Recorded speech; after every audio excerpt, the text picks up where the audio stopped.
And you are now live. All right. Thank you, guys. The meeting of the Board of Port Wardens on Tuesday, September 24th, 2024 will be called at 7:05 p.m. Let me quickly do a roll call. In attendance, and because we have so many people in attendance, I'm obviously going to just mention the Port Wardens. We have, of course, myself, Mr. Siegel, Jonathan McCopp, and Jared Lerner. From the city, we have Brian Adams, who is our regular contact for planning and zoning, as well as Carrie Berger. Of course, Madeline's here. And then again, we have a plethora of other sort of new people, Betsy from the city, and I apologize if I missed some. Kim, of course, is here. So we do in fact have a quorum because there's 3 or more, and the staff are in attendance as well. So let's go ahead and move to approval of the agenda. So the next item on the agenda is approval for the agenda. As I said, at this time, I'd entertain a motion to approve the agenda. Motion to approve. Okay. Motion. All right. Second. First motion to approve is Jared. And can I get a second? Second. Second, Harold. Thank you very much. All right. All those in favor state aye or yes. Aye. All right. Any opposed? Say no. Obviously, we don't need to. So the motion passes. Great. Let's move down to administrative. The next item on the agenda is the approval of the minutes from July 23rd, 2024. Can you all have received that prior. Can I get a motion and a second to approve the minutes? Motion to approve. All right, Harold, thank you very much. And can I get a second? Jared, I'm sorry, was that you? Okay, thank you very much. All right, I guess all those in favor, please say aye or yes. Aye. Okay, all 4 of us. All right, the motion passes. All right, let's move to findings of fact. We're gonna pass off for a second one, and then it'll get passed back. But let's get the findings of fact for Port 2024-00005, Hornport Marina, 105 Eastern Avenue. Is remove an existing pier, relocate 1 existing finger pier, construct a 90 linear foot of 3 feet wide finger pier at slips 25 and 26 and wave break below, and remove 2 dolphin piles and install 2 mooring piles. Is there a motion to approve the written findings of fact? To approve. All right, Harold, thank you very much. Is there a second? Second. All right, Jared, thank you very much. All those in favor, please say aye. Aye. Aye. Aye. Right. We have all 4. The motion passes. I'm going to go ahead and recuse myself from this matter and pass it to Harold. Harold, if you could handle this, and then when you're done, we'll move it back. Okay, thank you there. Let's see. I have here the next application is port number 2024-00014. No, City of Annapolis. Sorry. Yes. This is port 2024-008. Oh, 00. Yeah, this is the findings of fact. Okay, towards the top. Okay, I'm sorry. I'm not trying to. I'm recused. I'm just trying to keep the port number correct. 008. Is this the new application? No, it's not. So Alderman, it's the findings of fact from the first application when you guys had that motion to reconsider that you considered at the last meeting. So it's just adopting those findings, and then later on is the new application. Okay. So this is do I have a motion to accept the findings of fact? Motion to approve findings of fact. Do we have a second? Second. All in favor? Signify by saying aye. Any opposed? No. So that motion passes. Thank you. Okay. Are we back with you, Robert? Yes, thank you very much. All right, let's get to the last findings of fact application, which is port 2024-00011, Stephen Style, 952 Creek Drive, and he's going to remove 1 mooring pile and install an 8x6 floating pier for kayaks. Is there a motion to approve the written findings of fact? Approve. Jonathan, that you making the motion. Can I get a second? Second. Mr. Lerner, thank you very much. All right, all those in favor to approve the motion, written findings of fact, report 2024-0001, Stephen Stahl, say aye or yes. Aye. Aye. All right, that's unanimous. Thank you very much. The motion passes. All right, here we go. I'm going to try to take it a little slower than some other nights because there's some complex elements of some various parts of this.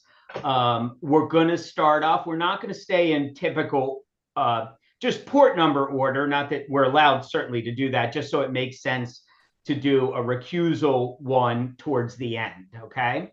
So the next item of the agenda is port 2024-0012, and it's Brian Boy 517 Horn Point Drive. Okay. It's to construct a 30x4 stone groin and a 59-foot length by 16-foot width, low profile sand containment, fill in grade with 65 cubic yards of sand along a eroded shoreline, and plant 780 square feet of high marsh and 385 square feet of low marsh vegetation.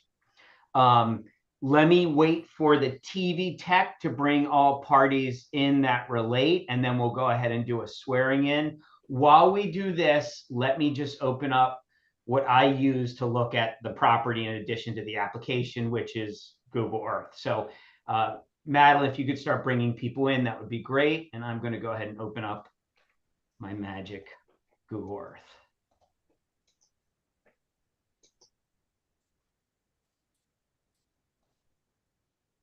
All right. Chair, I just wanted to quickly add that this one, there is no public testimony. Okay. We did receive the one written email that I forwarded to the board today. So that's the only thing we've received from the public regarding this application. Okay. All right. And I guess we'll address it as we sort of move forward. I do think it would be wise, now that we're adding the staff that we add, that there are some questions and or issues related to possible measurements and or lines. So if you could take that up, since you received the one, you did receive it timely, so it should be brought up. Okay. So anyone I guess we have no one planning to testify. Do we have anyone planning to testify? I assume the engineers and consultants are here. Yeah, we should have a Sean Robinson. Sean Robinson. Right. All right, Sean, good. You popped up on my screen now. Thank you. All right. You're the only one testifying on this matter. Correct. Okay, great. All right. If you would, if you could please raise your right hand. All right. You do solemnly swear and affirm under the penalty of perjury that the testimony you're about to give to the Port Wardens is the whole truth and nothing but the truth. I do. All right. Thank you very much. All right. As a preliminary matter, the board will accept into the record the application packet, the staff report, and any public comments. Would the city staff to the board, which is Mr. Adams, like to present any additional information about the written staff report or any complaints or public comments is what it is. So, sorry to jump out of order. No, we received one email from the adjacent property owner who reviewed the plans and had a few concerns that we do want to bring up to have you address. I do think I forwarded you those few items so you could review those with us tonight. We don't have any public testimony to be provided tonight live, but as far as this is a pretty straightforward application for a living shoreline, and planning and zoning has recommended approval. So if you could go ahead and present the project for us. Sure. I'd like to sit and let everybody know that there was an existing living shoreline on this property, so it's not going to be a new living shoreline. It's a modification to the existing living shoreline. One of the things I'll share just so that everybody can kind of see it in context. Let me just share my screen real quick.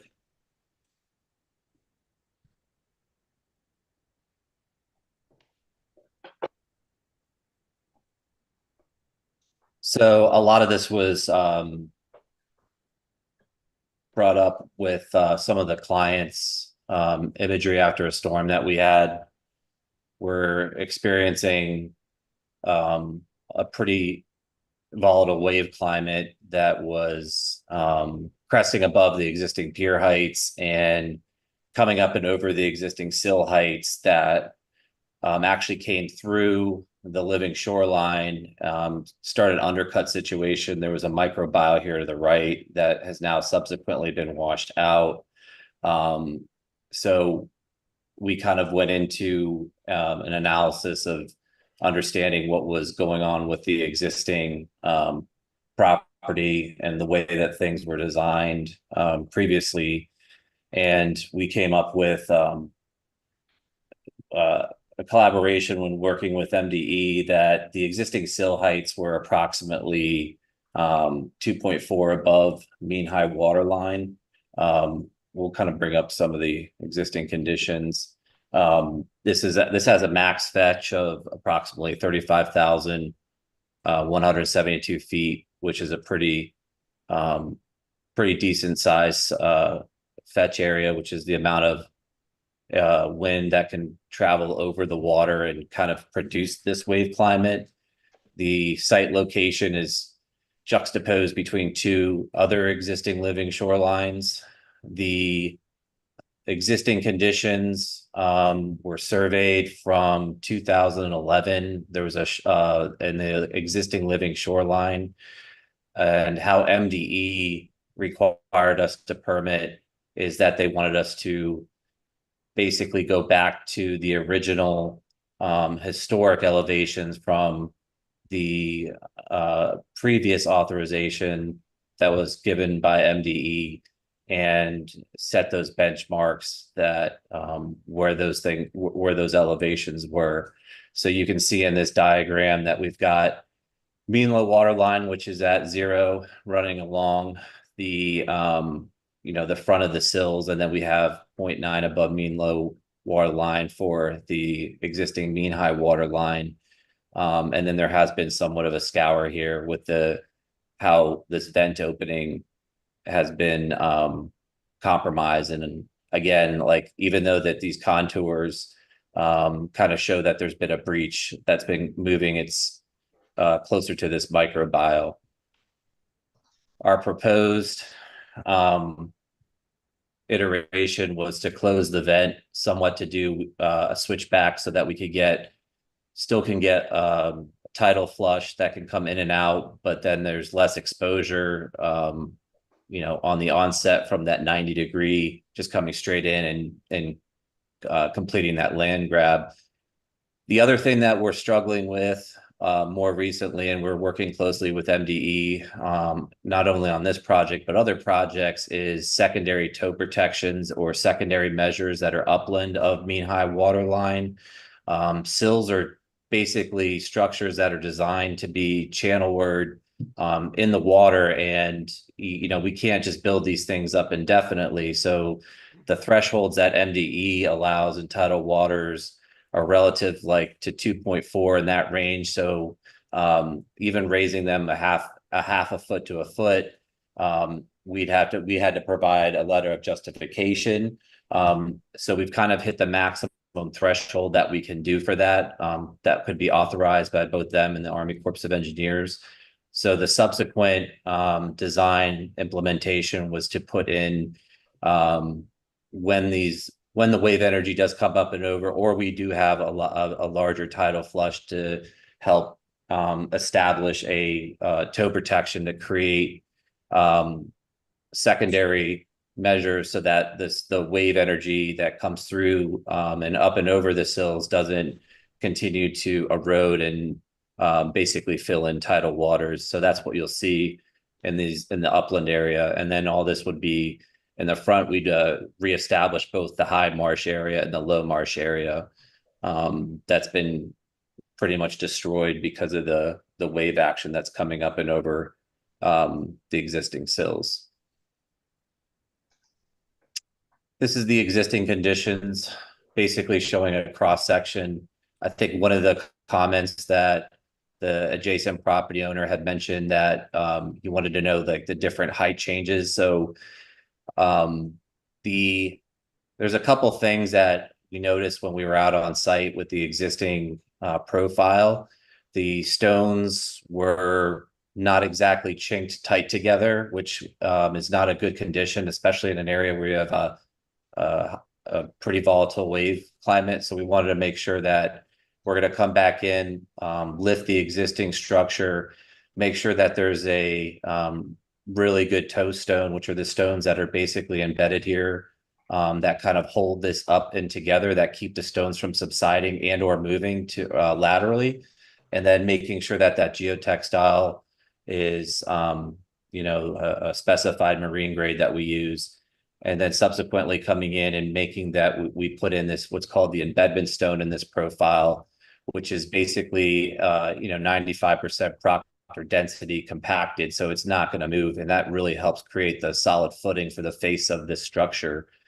We think that the existing structures have moved a lot, even though they're, 5 to 6, 800-pound boulders, the water can easily move them. So they've been subsided, and water subsequently getting in between them and moving other stones around. And the integrity of the structure is just not where it needs to be. Getting back to that elevation threshold. So holding 2.4, you can see too in the area between 4 and 3 and 2 that there's been a pretty steep cut just from the energy of the waves coming in this area.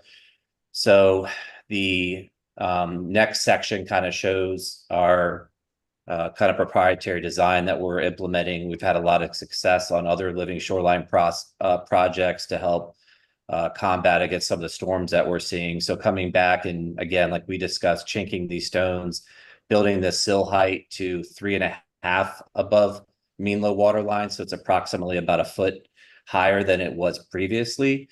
And coming back in to get the vegetation reestablished, we're going to have to do an authorized fill amendment to get the low marsh areas, which occur between mean low water line and 1/2 foot, and then 1/2 foot to 1.5 foot will be designated high marsh area. And then right after that threshold, which is approximately 21 feet from the back of the sill, will be these upland toe protection, which is 18 to 24 inches, which will help dissipate any wave energy from continuing to cut out the lawn area. And then that will be also a riparian buffer planting on the upland top area, that to help stabilize. And then also this will serve as protection for the microbiota that we showed that had been subsequently washed out in one of the last storms. And then this is just a section kind of showing the vent opening. We're going to try to be maintaining at least 8 feet maximum, but 5 feet minimum at mean low water line.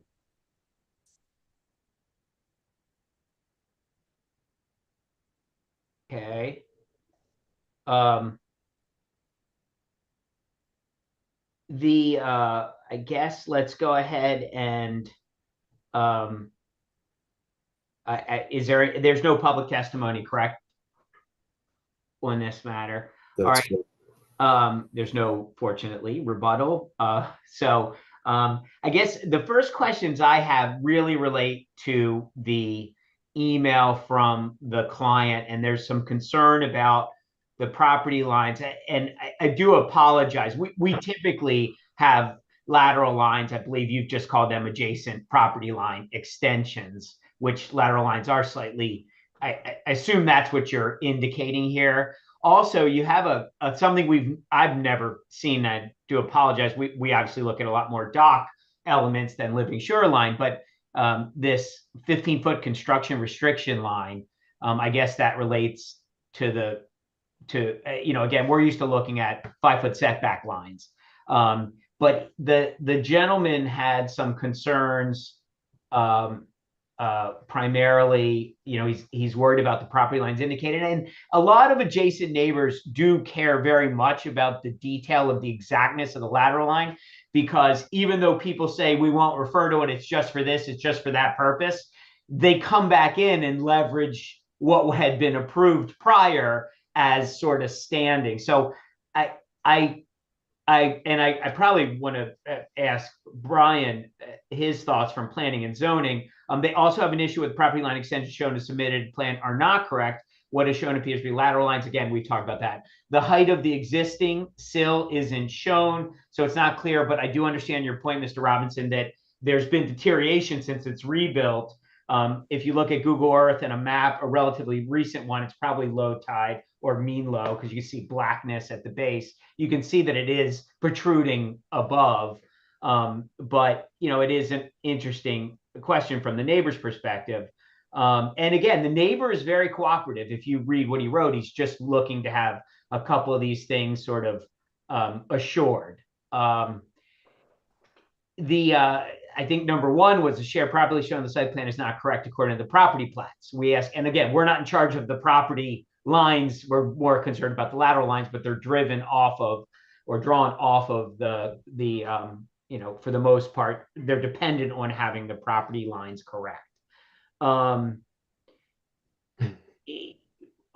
Those are my sort of comments and or questions. You know, Brian, is this something that you know, I think it could be easily resolved, you know, if we put everyone together. I think it's a great idea to do this. It's obviously with that fetch and how much they probably take a beating during particular storms, it seems like a good idea. But let me go ahead and sort of defer to the rest of the port wardens for any questions. I think I'd also mention that it seems like one of the primary concerns of the neighbors that all work occurs on the, you know, correct property, the applicant's property. And so hopefully you guys will have a boundary survey performed before the work is done. Is that correct?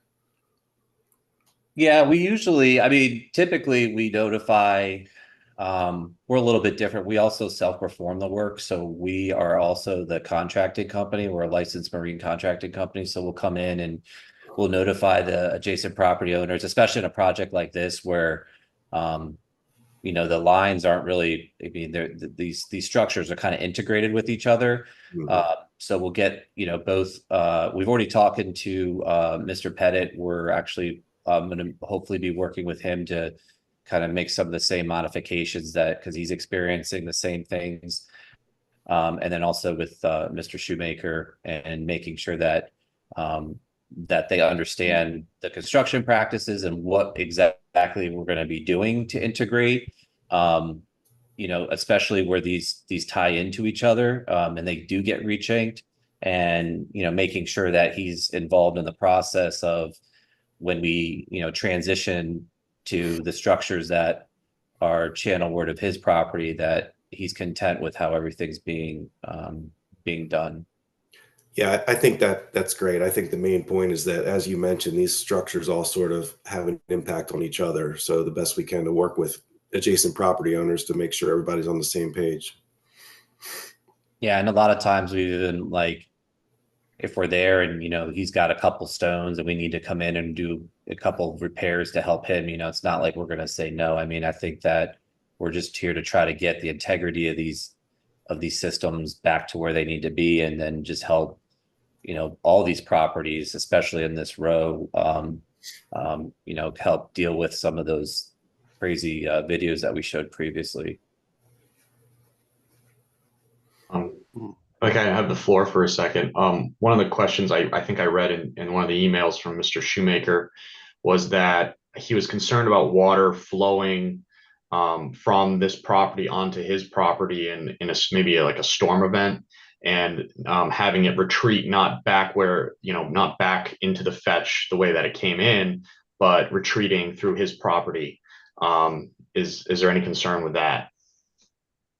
Yeah, it's a really good question. So part of a lot of the things that we do in the upland areas too, unfortunately, the degradation of all this land has, you know, probably changed the drainage pattern.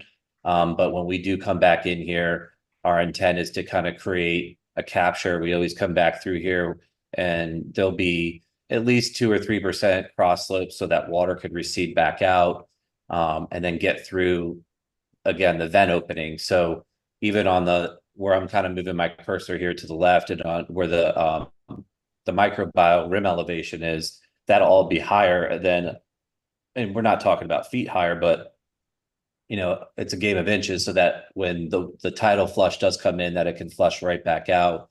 Part of the reasoning for using, the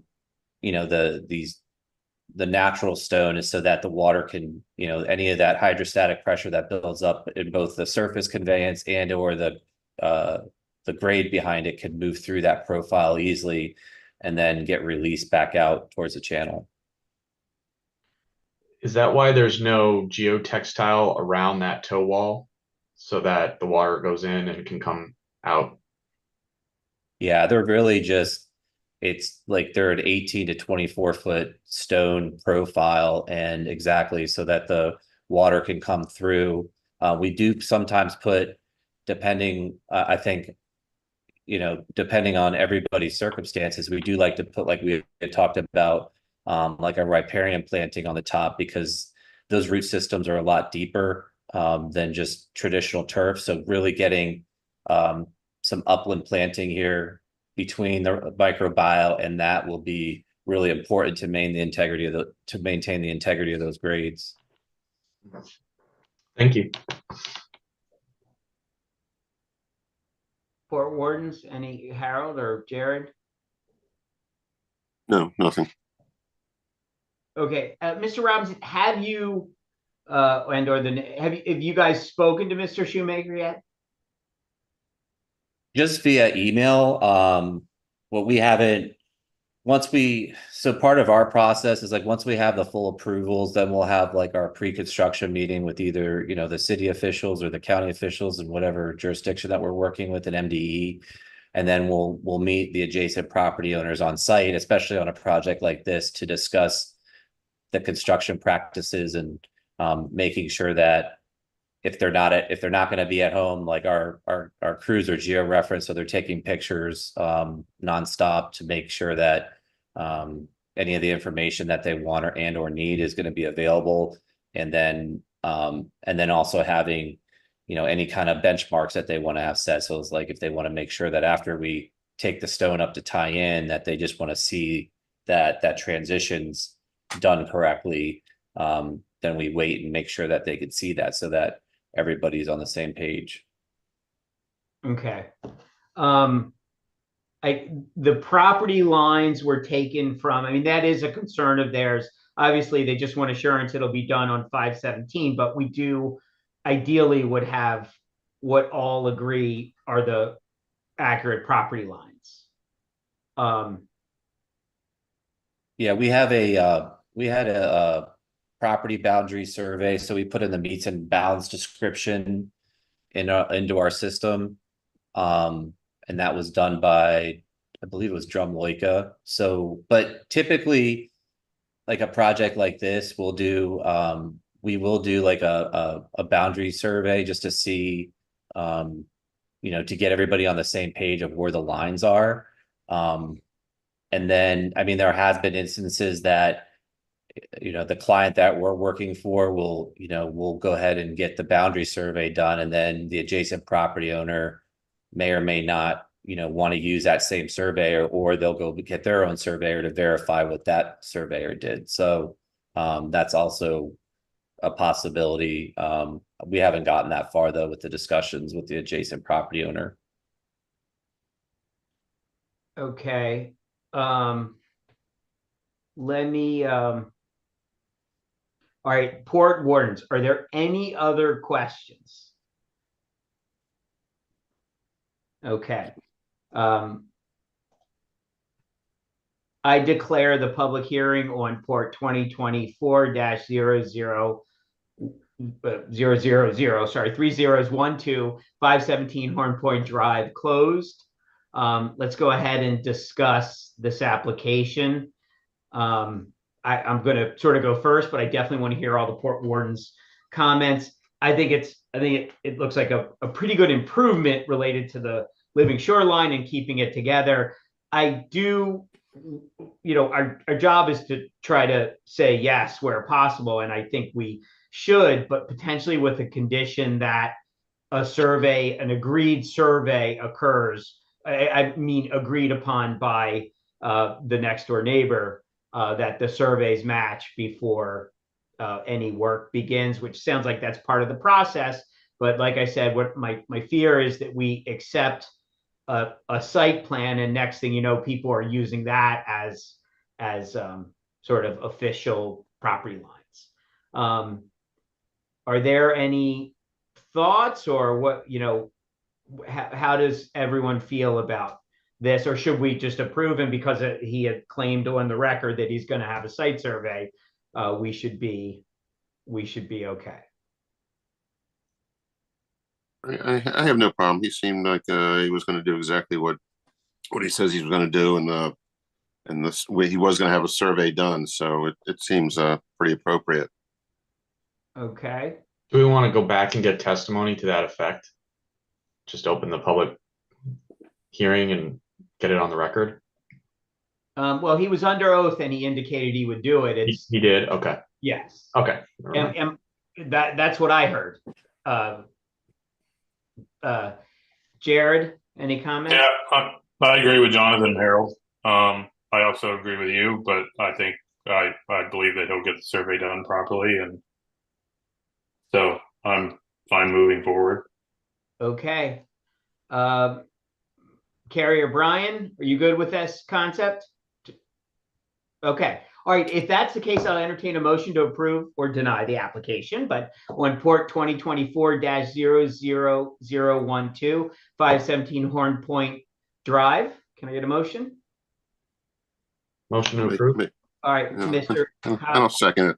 Okay, Mr. Siegel, thank you very much. All right. All those in favor to approve the motion application in Port 2024-00012, 517 Horn Point, please state aye or yes. Aye. Aye. All right. No one, is anyone opposed? No. Great. Thank you. The motion passes. All right. Thank you very much, Mr. Robinson. Thank you. Let's move to the next one.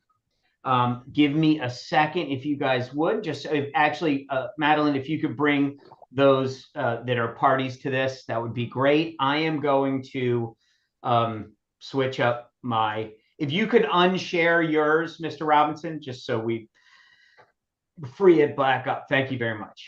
All right, let me go ahead and pull up the next location, which is next item on the agenda is Port 2024-00013, Don Fry, 129 Bay Shore Avenue. And it's to construct a 4 by 190 foot pier with an 8 by 12 platform. If we can bring all the parties that relate in. Yeah, just 1 second while Dawn joins.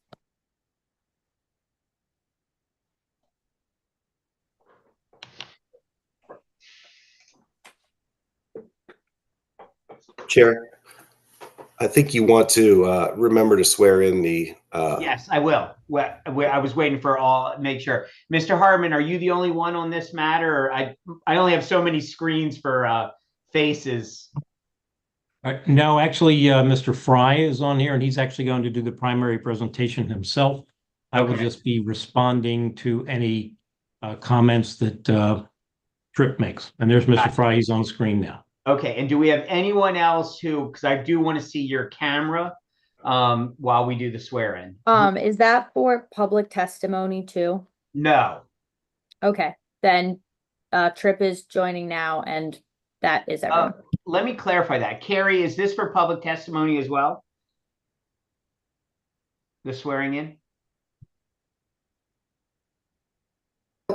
Sorry, I thought I was unmuted. Yes, anyone that's going to provide public testimony has to be sworn in. Okay. All right. And those of you who are getting sworn in, I was going to go into this whole spiel. You are going to have, once you're sworn in, we turn off the faces. It's just what's become a new school rule to make sure there's no Zoom bombing. So we'll do the swearing in, and then you'll see your face disappear in the element, and that's just standard. It's no offense to anybody in that phase. Okay. So if I then I have to promote the people giving public testimony on this issue too. Okay. So just 1 more second.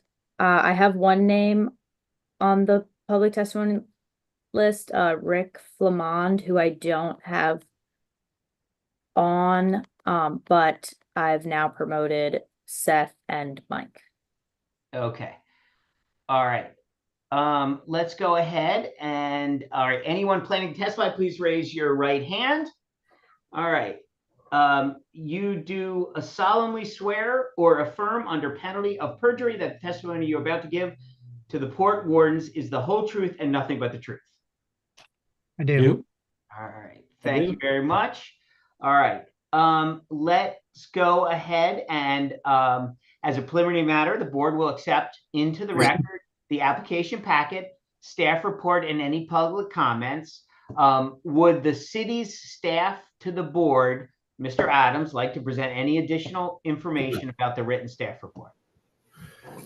So the only thing we have the public testimony here available, and there was one matter to bring to your attention. The original application included a letter of support from the adjacent property operator, the Annapolis Maritime Museum, and about 7 days ago they contacted me. They wanted to just make it known that they had rescinded or withdrawn that letter of support. They did not want to provide any more testimony or come up to the meeting tonight, but they wanted to make the board aware of that. And that's it. All right, thank you very much. If I can go to, I guess, Mr. Fry, you're presenting? Yes. Okay, great. Yeah. And I'm sharing screen. Is that working, Madeline? You are not currently sharing your screen. I am. I'm sorry. You are not currently sharing your screen. You do am. still have the ability to do it. Okay. How do I do that? Here it is. Okay. I got it. I see it now.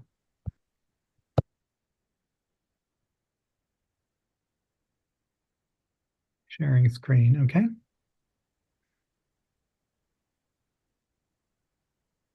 Good. Okay. Super. Well, first of all, thanks. And I really do appreciate the opportunity to come in here and talk through our proposed pier application tonight. I think visual is good, and I usually like to start out with something that, a picture is worth 1,000 words. So this is sort of a perspective of the where the project is going, and it'll give people an idea or some concept about what it really looks like. So you can get a good feeling for it. This property, this area right in here, if you all can see my cursor, but this area is ours, and this shows where the proposed pier is going to go. Adjacent to that is the property line extended, or the lateral line, which is the city of Annapolis and the Annapolis Maritime Museum over here. And this is the harbor line and Back Creek. And then Jeff Leach is the other adjacent owner. Jeff Leach being on the eastern side, and the city of Annapolis being on the western side of our property. And then further to the east then is property owned by Horn Point, and that's their lateral line over here. And you can see their dolphin piers and some of their infrastructure over in this area. This is one of the boats that resides over there, moors at their marina, and typically they back in when they're coming in here, and they come in through the Leach property and enter the marina through a gap in their pilings here. And sometimes they take this bend really wide, and they come out here and they'll cross over through our area too. I'll move to a plan view. This shows the proposed pier here. And this shows the Annapolis Maritime Museum pier on the west side, and then the Leach property, or the Leach pier, over on the eastern side, and then the current configuration of the marina, Horn Point Marina, over here. The pier will be approximately 30 feet clearance between the end of our pier and the Annapolis City Pier. There'll be 31 feet between the proposed pier and the Leach Pier, and there'll be 52 feet between the platform at the end of the proposed pier and the pilings at the marina.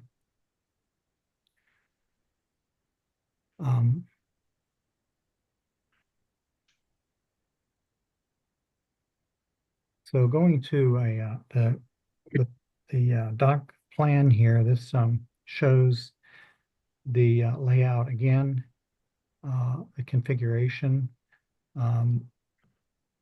We've had some comments about clearance and so forth, and was mentioned that there were some comments from the museum, and the museum spoke with the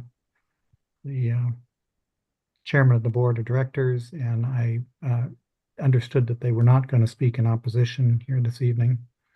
But there were some comments that they had shared with me, and I wanted to go through those comments with everybody.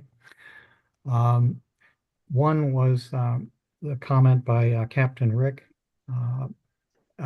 and he was saying that he felt like their boat, the Wilma Lee, which is their craft, they do tours on and so forth, are, and that's shown parked right over here, that it's 16.5 feet wide, and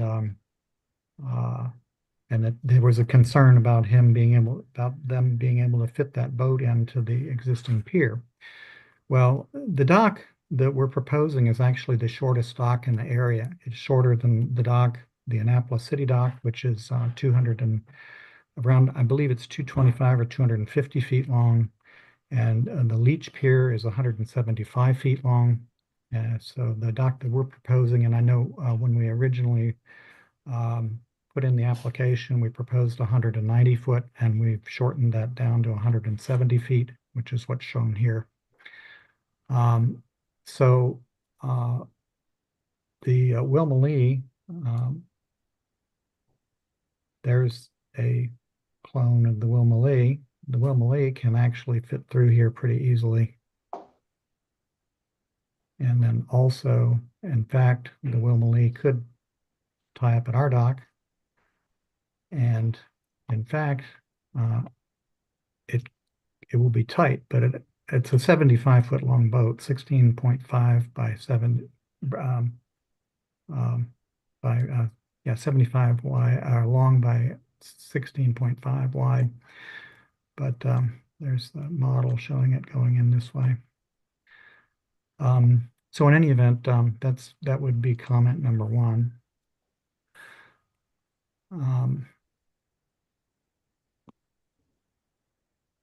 He also commented that the marina, or that the museum occasionally picks up people at the sewage pump out station at the end of the dock here in Horn Point Marina. And but they also have an alternative location, which seems like it would be a better place, which is actually out here on the wall. And that that is a lot easier for them to get in to than it is at the sewage pump out station at the Horn Point Marina. And also when they tie up here, then it clogs the traffic, so none of these boats in the marina can either get in or out of the marina.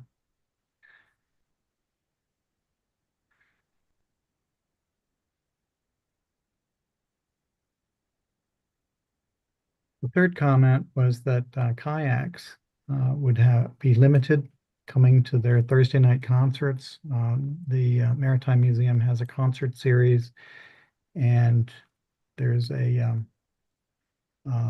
platform, and concerts are in this area here. And oftentimes there'll be a lot of kayaks that tie up or actually just float in the water out here. And so I would be fine with letting the kayaks tie up at the proposed pier, and there would be there's quite a few, and also allow people to come in here and they could sit on the dock if they want and set up lawn chairs and whatnot to view the concert series from our proposed dock. So effectively, this would be adding additional would be an additional part to the venue of the Maritime Museum for those events.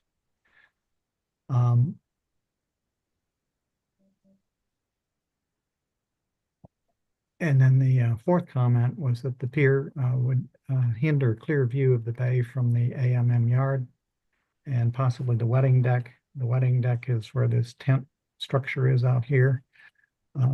Obviously, the pier would be visible, but the pier would not block any views from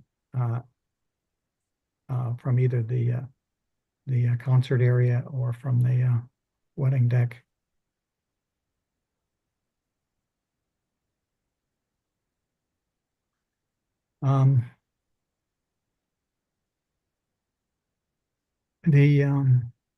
Just for a little bit of history of this area, this is a Google Earth image from 1992 of what this area looked like. This is the Horn Point Marina over here, and then this is McNasby's, what was McNasby's, and now has become the city of Annapolis and the Maritime Museum here. And as you can see, the pier, all the piers were much shorter here, and the Maritime Museum did not have any of this dock structure here on the end, and this has been dock infrastructure that the marina has added back in the early 2000s, and when they added that, they put in these boats that are oriented in an east-west direction, and so that basically means they've got to come out of those slips to get over there. If we wanted to go back in time, this would be what that area would look like back in 1992. The marina was configured like this from the photograph we just looked at, the aerial photograph. The marina had direct access to the harbor line, which is out here, just like all the other marinas that I'm aware of in the city of Annapolis. The Horn Point seems a little bit unusual in that they don't have any way to get to the harbor line without going across somebody else's property. And so a couple of other things to just look at here is the harbor line. There's about 25 to 30 feet between the where the harbor line is back to the city of Annapolis's dock. There's virtually, I think it's just a couple feet between the harbor line and the Horn Point Marina infrastructure out here on their dock. And our proposed dock is back about 60 feet from the harbor line. So looking at the plan for the proposed pier, the pier would start in the wetland area on the island, and it would come out 170 feet, as we said, and would stop about 60 feet from the harbor line. And that would get us, the water is really quite shallow and closer to the shore. In fact, there's some contours here that show it coming out quite a bit. And this is 0, this is 0, this is 2 feet, this is 3, this is 4 feet, 5 and 6 feet. And so in order to get a boat, a reasonably sized sailboat, like a 45-foot sailboat, I think we have to have a draft of about 6 feet. That would put us out in this area with the boat, and that would require the dock being out in this to this vicinity, 170 feet. And so with that, that's basically the project in a nutshell. Okay. Can I ask you then, is the application you submitted accurate? Like sheet 4 of 9 seems to have the dock, your dock showing much, much closer to the edge of the existing pier at the Maritime Museum than what you presented. Sheet 4 of 9. Oh, yes. Brian, I had sent revised drawings a week and a half ago, I think, or 2 weeks ago. Did those get distributed?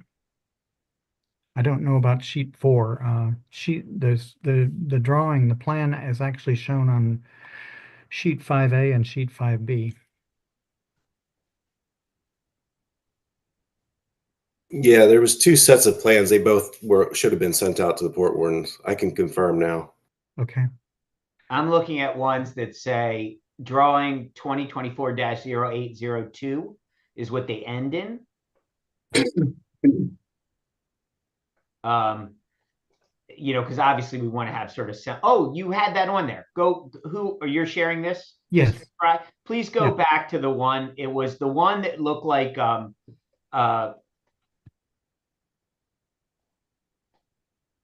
there. That one right there. Okay. See, if you look at the bottom of it, does it say 4 of 9? Yes. Okay, so that's what I'm looking at. That's on the plans. Is that accurate as of what you're proposing? Because it doesn't look like it to me. No, I think this was the scale was not correct on this one, and I think this actually was shown at 190 feet, not the 170. Okay. All right. I was just checking. I was trying to sort of just determine. Yeah, so it's actually short. It's actually shorter than that. I think it would be the sheets 4A and 5A and 5B, and specifically 5B shows a better indication of where it will be. Okay. All right. The one good presentation, first time I've seen one with like live animation. So that was nice. I will say we do not go back in time.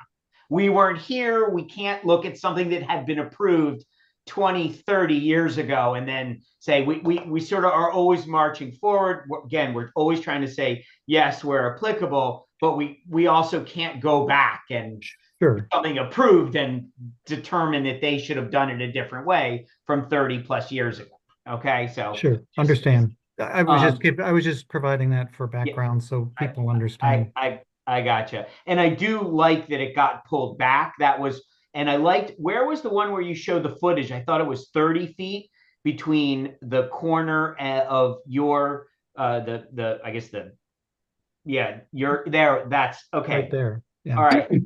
I just wanted that to be clear to all other port wardens, because it does look like it gives a fair amount of space for anyone reasonable to maneuver, reasonably competent at controlling a boat to maneuver.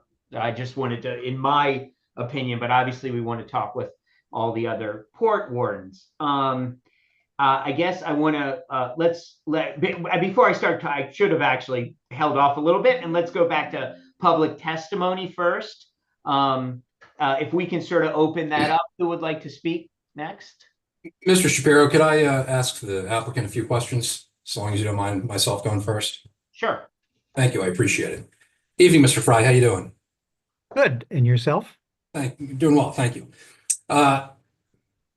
Quick question, and I hope you don't mind, Mr. Chairman. I may have a question for Mr. Adams as well, but I'll start with you, Mr. Fry. Can you clarify exactly for me, how long is the proposed pier in this application?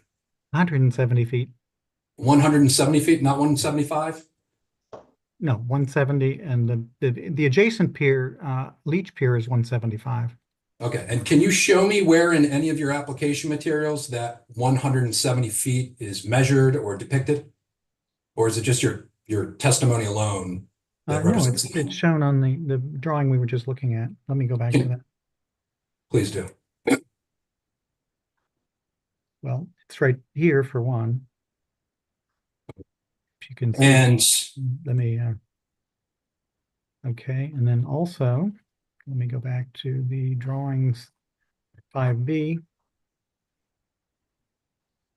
And while we're looking at these drawings, who prepared these drawings?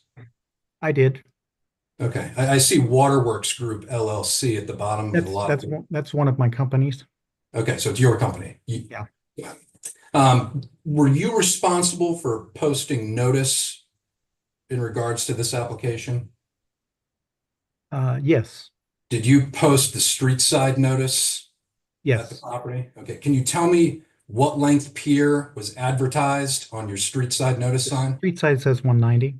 Okay, so not 170, but 190. That's correct. Okay. At what point in time did you decide that you weren't interested in building a 190-foot pier and you were instead interested in building a 170-foot pier? I don't remember the exact point. And was it your testimony earlier that there's actually two sets of plans floating around out there?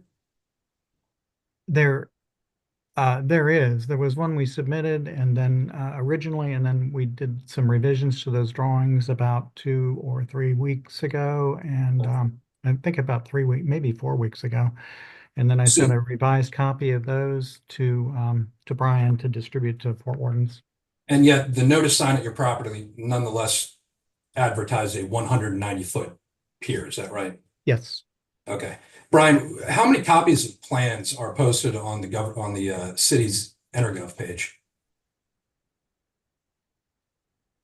You're muted, Brian. There should only be the one most recent set of plans on the EnerGov site. Okay. I think they're dated 9/8. I ask only because if you go to the very first page of the plans that are posted on the city's EnerGov page, the very first line says this is a 190-foot pier. And that doesn't seem to be what's being proposed by this actual application this evening. You're right. The application is the original application he turned in, but the set of plans, they were updated. So you're right. That should have been changed, but it came in as a 190-foot pier. You're right. Okay. But just to confirm, Brian, the sign that you approved of that I understand was timely posted did advertise a 190-foot pier. Correct. Okay.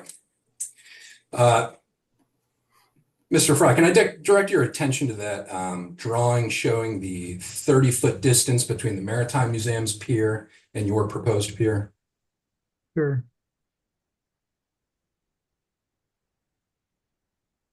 Who measured that 30 feet depicted in this image? I measured it. How did you do that? I scaled it from known dimensions. Where are you getting these known dimensions from? These posts here are exactly 10 feet apart. Okay. And who drew these lateral lines? Are they your? Yes, I drew those on extensions as extensions of the, well, that, and they generally comport with the actual survey, which was done,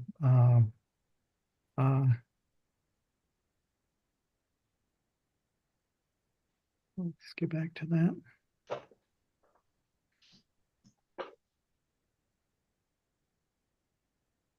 Which was done by property line surveyor, John. And who was the property line surveyor? Dr. Dowling. And is he here this evening? No, he's not. And that's his official seal. State license. Is this drawing an accurate reflection of the pier you proposed this evening with the updated plans? This one shows 190 instead of 170. Okay. And are you a professional maritime engineer, Mr. Fry? I was a professional engineer for 40 years. Okay. And I'm currently my license is in retirement in Maryland, and I was registered in, I think, 7 states, 6 or 7 states. Understood. Thank including you. Maryland, Georgia, Mr. Chairman, that's all. South Carolina. Thank you. Appreciate it. Mr. Chairman, those are all the questions I have. I would have one request, just that the record remain open for the very limited purpose of adding to it an image or a picture perhaps of the notice sign that was posted at the subject property. I'm not sure if it's, regularly added to the record in these cases, but if it's not, I would ask the port wardens allow that notice sign or an image thereof be added to the record. Okay. I have those images. I'll include it. Okay, Great. great. Thank you, Bob. Yeah, thank you. Any other public testimony? Mr. Chairman, this is Ed Hartman. I will reserve in rebuttal on behalf of Don Fry if Mr. Fulton is presenting any further testimony from his clients. If he's not, then I would speak now. Mr. Shapiro, I'm going to let Mr. Leonard and Mr. Packler just provide run-of-the-mill public testimony. I'm not going to direct them in any fashion. Is that all right with you, Ed? Yeah, absolutely. And I'll just wait till they're done so I can address all remarks. I'll be exceedingly brief. Okay. Thank you, Trip. All right. Any more? All right. Do you have an order for public testimony, or should I just go in the order I have them listed? Brian, I believe you can just go in the order you have them listed. Great. Seth, you're up first. Yeah, okay, can you hear me? Because I pushed a button that took me out of that presentation mode. I can hear you. Seth. You can hear me? Okay, all right, good. So I guess I have to work with Mr. Fry's images here because I don't have a way of doing anything other than that. So Mr. Fry, if you wouldn't mind showing the image that you drew there you go. Okay, that's a good place to start. And then actually, if you would use the other, which shows all the boats traffic there and et cetera. Yeah. Let me just a second. You had it up. We can work with that if you want to start. Sure. Yeah. Either way. Okay, that's fine. So let's leave that. You guys can hear me? Hello? Yes. Okay. Yes. Yes. Thank you. So I will say that is a rather current, he's got some of the boats blocking the image. I don't know if those can be moved out of the way or not.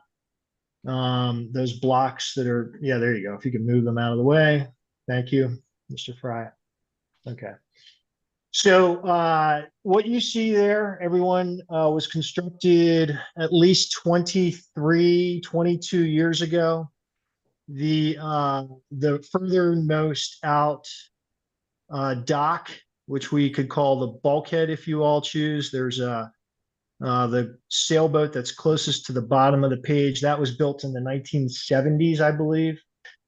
So that predates really everything we're talking about. There's no new installation in any of that as far as location goes. Those pilings, the dolphin piles, have been there again about 23 years. So that's all been there longer than Mr. Fry's owned his property or something reasonably close to that. That boat, the longest boat you see there is, I believe, 58 feet, the sailboat. Mr. Fry, it would be helpful if you just left, just if you could just leave it up for us all to look at it. So the longest sailboat you see pointing with its bow pointing, let's see, that would be south or southwest. That boat is, I believe, about 58 feet. The next sailboat in, the next powerboat in is maybe 45 or something. The next one in from that is about 50. So obviously our single biggest concern is that Mr. Fry's proposed pier goes out from his property so long that it will most definitely cause concern for safe navigation by all of these boat owners, all of them. Okay. We're very, very concerned about that. These are all that you see in this image here. All of these are pleasure craft. I cannot guarantee that they will be able to drive their boats as eloquently as Mr. Fry thumbed them with his mouse using the Wilma Lee earlier. That took into consideration no wind, no tide, no waves, no storm, etc. So I really think we have a major issue here with the length of his pier, the location of the pier, strictly because it is absolutely going to be an issue for safe navigable use of Horn Point Harbor. I would also say it's obvious that whether Mr. Leach is an opponent or a proponent of Mr. Fry's application, obviously this pier will restrict his access, and of course the Maritime Museum is obvious as well. So I think that Mr. Fry certainly has the right to water access. How that gets worked off of his land is beyond my scope. I'm not an engineer. I'm not a draftsman. I don't know the rules and regulations of how that pier would come off his land. That's something for someone else to address. We would certainly encourage Mr. Fry to build a access dock that is reasonable for the location on the creek, and certainly within the mind of keeping it for safe ingress and egress into all of his neighbors, not just Horn Point, but all of the neighbors. And I think that's my statement. Okay, do we have any other public testimony? Yes, I'm going to give all right, I'm going to give Mike the ability to talk. Okay. You hear me now? Yes, sir. My name is Mike Packler. I am the property manager and dock master for Horn Point Harbor Marina, located at 105 Eastern Avenue. I'm also a slip holder in this marina, as well as an avid boater. I first would like to address the panel and just, I guess, for starters, state that I think that Don Fry's application is seemingly in response to an application that was made and unanimously approved by this board for construction on the Horn Point property, enclosing that outer slip. As it was filed after our application was approved, as well as a motion to reconsider the unanimous decision by this board, which was found that he did not have standing in our matter.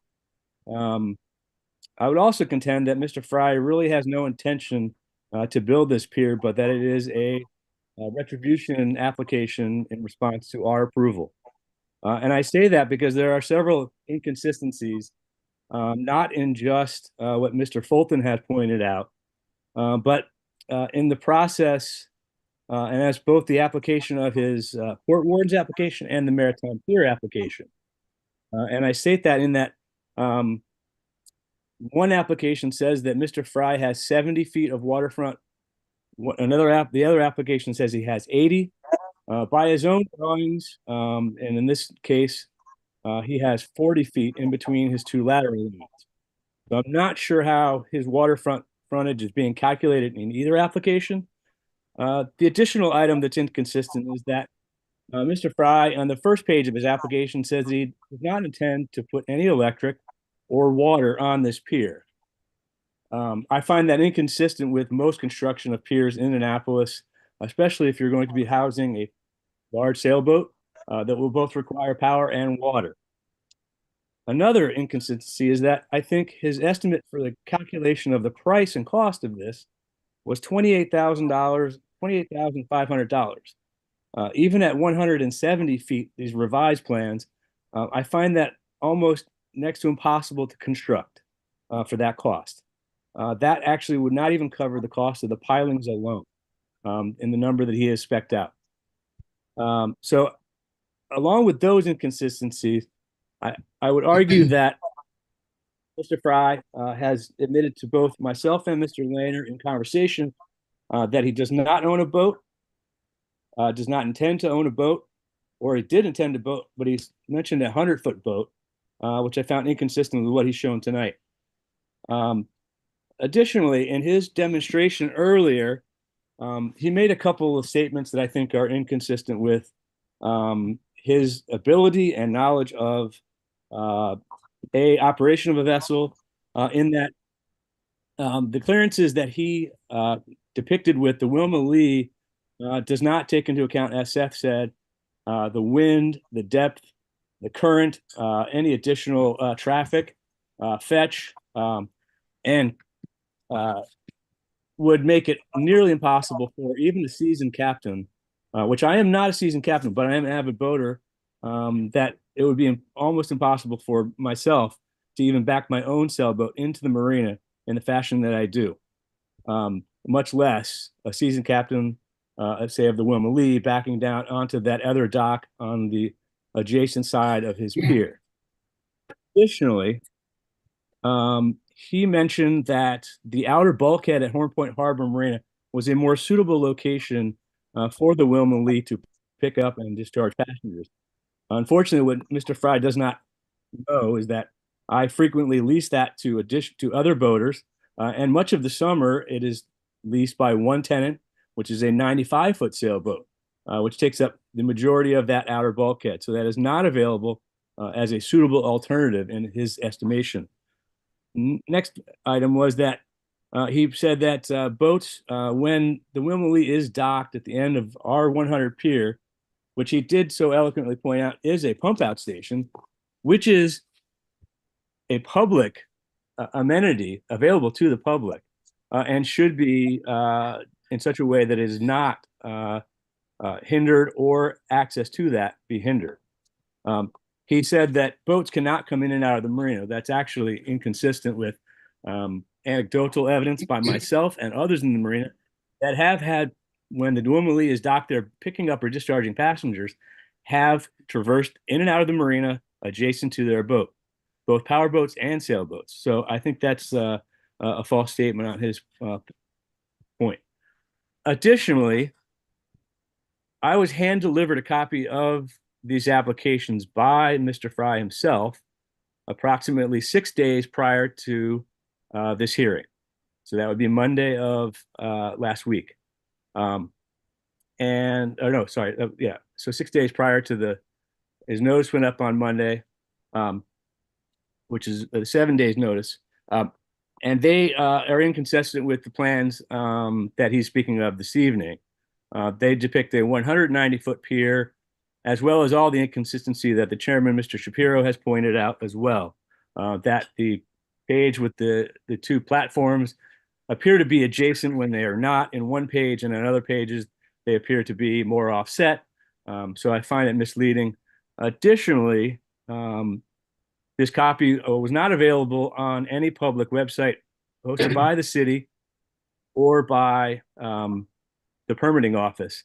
I obtained additional the copy consistent with the hand delivered copy when I requested it from Mr. Adams of the city, and that was and so I find it very difficult in these matters for the public to comment if this is a public hearing, if there is no access to the plans. And this is not just a matter in this case, but this is also consistent with other planning and zoning cases where public does not have access to the plans that are made available, that should be made available to the public, so the comment can be informed. So in all of this is to say that I think I agree wholeheartedly with Mr. Lehner's testimony that the construction of even a 170-foot pier in this manner would be both a detriment to the navigation in and out of our marina, but also the docks of the neighbors.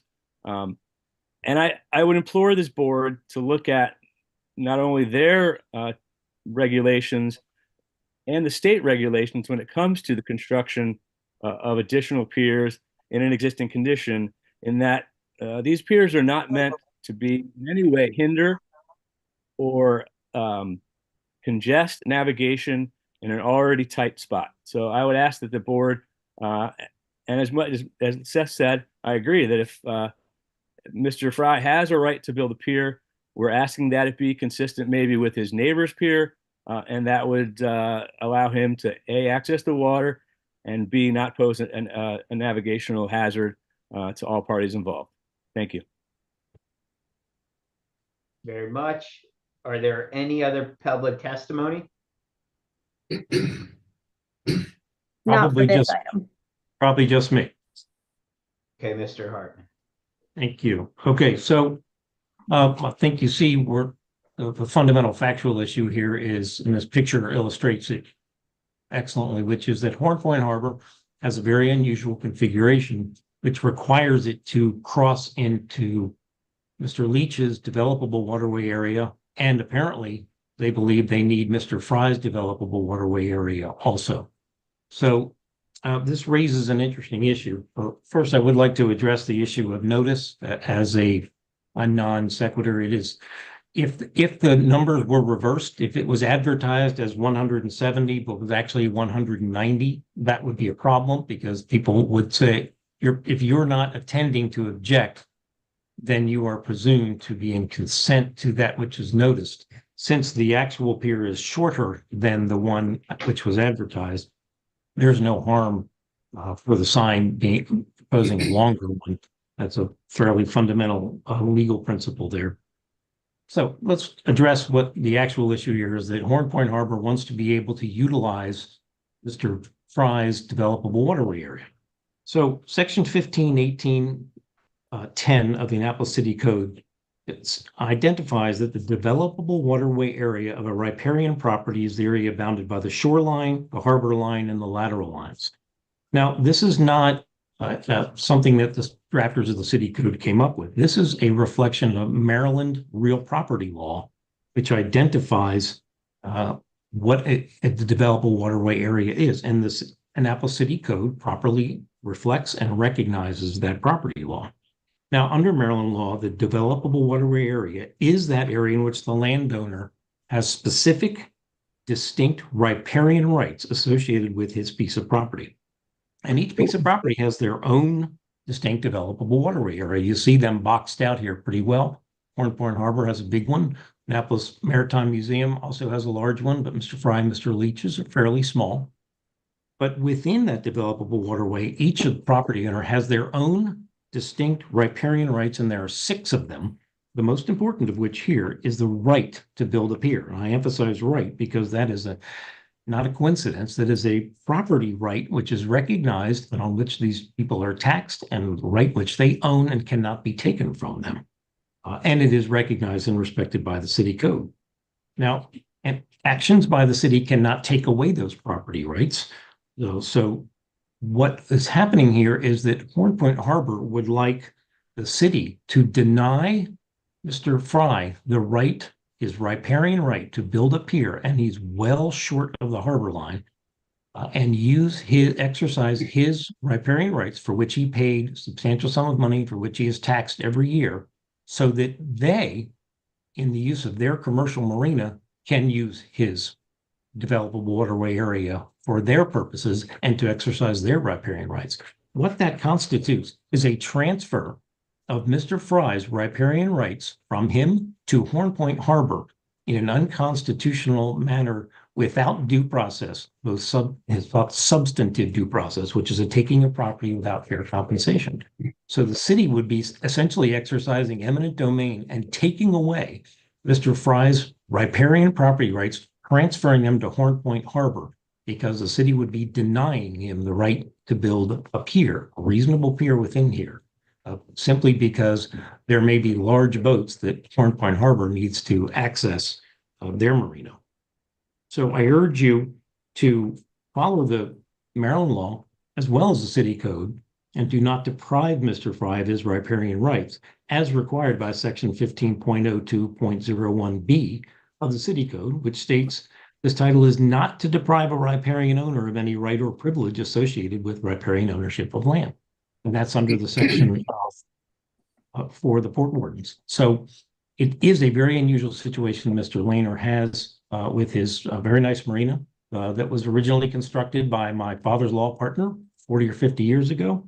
But to the point when it comes to taking away riparian rights of others, that cannot be permitted. Now, Mr. Fry has already pulled it back 60 feet. There is room, but just because, and simply because he would like more room for perhaps bigger boats is not a legitimate reason to deny Mr. Fry his property right. So I urge the Port Wardens to approve Mr. Fry's application. Thank you for listening. All right, thank you very much. Are there any more public comments? Mr. Chairman, can I add one thing in response? Yes. And I will keep it brief. I didn't use my time for that's legal argument, but I respect Mr. Hartman's position on riparian rights, although my client's position is that they are not quite as absolute as Mr. Hartman would argue they are. I'll direct the Port Warden's attention to 15-16-030C, which requires that they consider the effect on access by the public for recreational purposes. Put another way, you have to consider what a pier does to adjacent property owners' access to the waters, particularly for the city of Annapolis and the Maritime Museum. I don't think there's any question that a 175 or obviously a 190-foot pier will do nothing except restrict access to that pier and that waterfront beach. Frankly, Mr. Hartman's argument would lend itself to question why the Port Wardens would ever have to even consider pier applications if any riparian right owner can go build a pier anyways. With that, I would ask that this application be denied. Thank you. All right, thank you very much. Let's move to, I guess I will ask some questions first. I am a little miffed at the application in front of me related to what is presented and what is not presented. They're actually conflicting in what's being presented on the same exact application. So I think no matter what, we need to figure out what mechanism. Obviously, the posting has to be accurate as well. I will say this: it's not, in my opinion, it's not up to a neighbor to tell another neighbor exactly how they should use their riparian rights and or how it should be, that another neighbor should keep a particular size boat in a particular location. That's not our business. I would say that, yes, the riparian rights are important, but there is navigation, there's safety, and there's other considerations. And again, that is why the Port Wardens exist. As everyone knows, if we just built all piers that terminated at the same spot and put a pad at the end, you couldn't get a boat in between any of them. So there's logic and reasoning, as well as federal law and state law, which I can cite if any particular person needs it, related to the right of navigation. It's sort of this confusion about developed riparian right versus not developed, or not yet approved and built. So I guess I want to, I have some options I want to discuss at the end, but I want to ask the other Port Wardens what their opinions are. And/or, I'm sorry, whatever questions you might have before we get too much into discussions. I don't have any questions. I'm really concerned about the public access to the Maritime Museum dock with the Wilma Lee. It would be really unfortunate to restrict the access of that vessel, being a really key part of our culture and part of Annapolis. I think it's really important we leave that open to navigation and usage by the public. Moving the graphic around on a day with unfavorable wind and tide without bow thrusters on a 100-year vessel, I don't think is really compelling to me as a Port Warden. So I would probably vote to deny this application. Well, we're at the question phase right now. But I'm just, I'm letting folks know the way that I am thinking at this time. And there are some other options.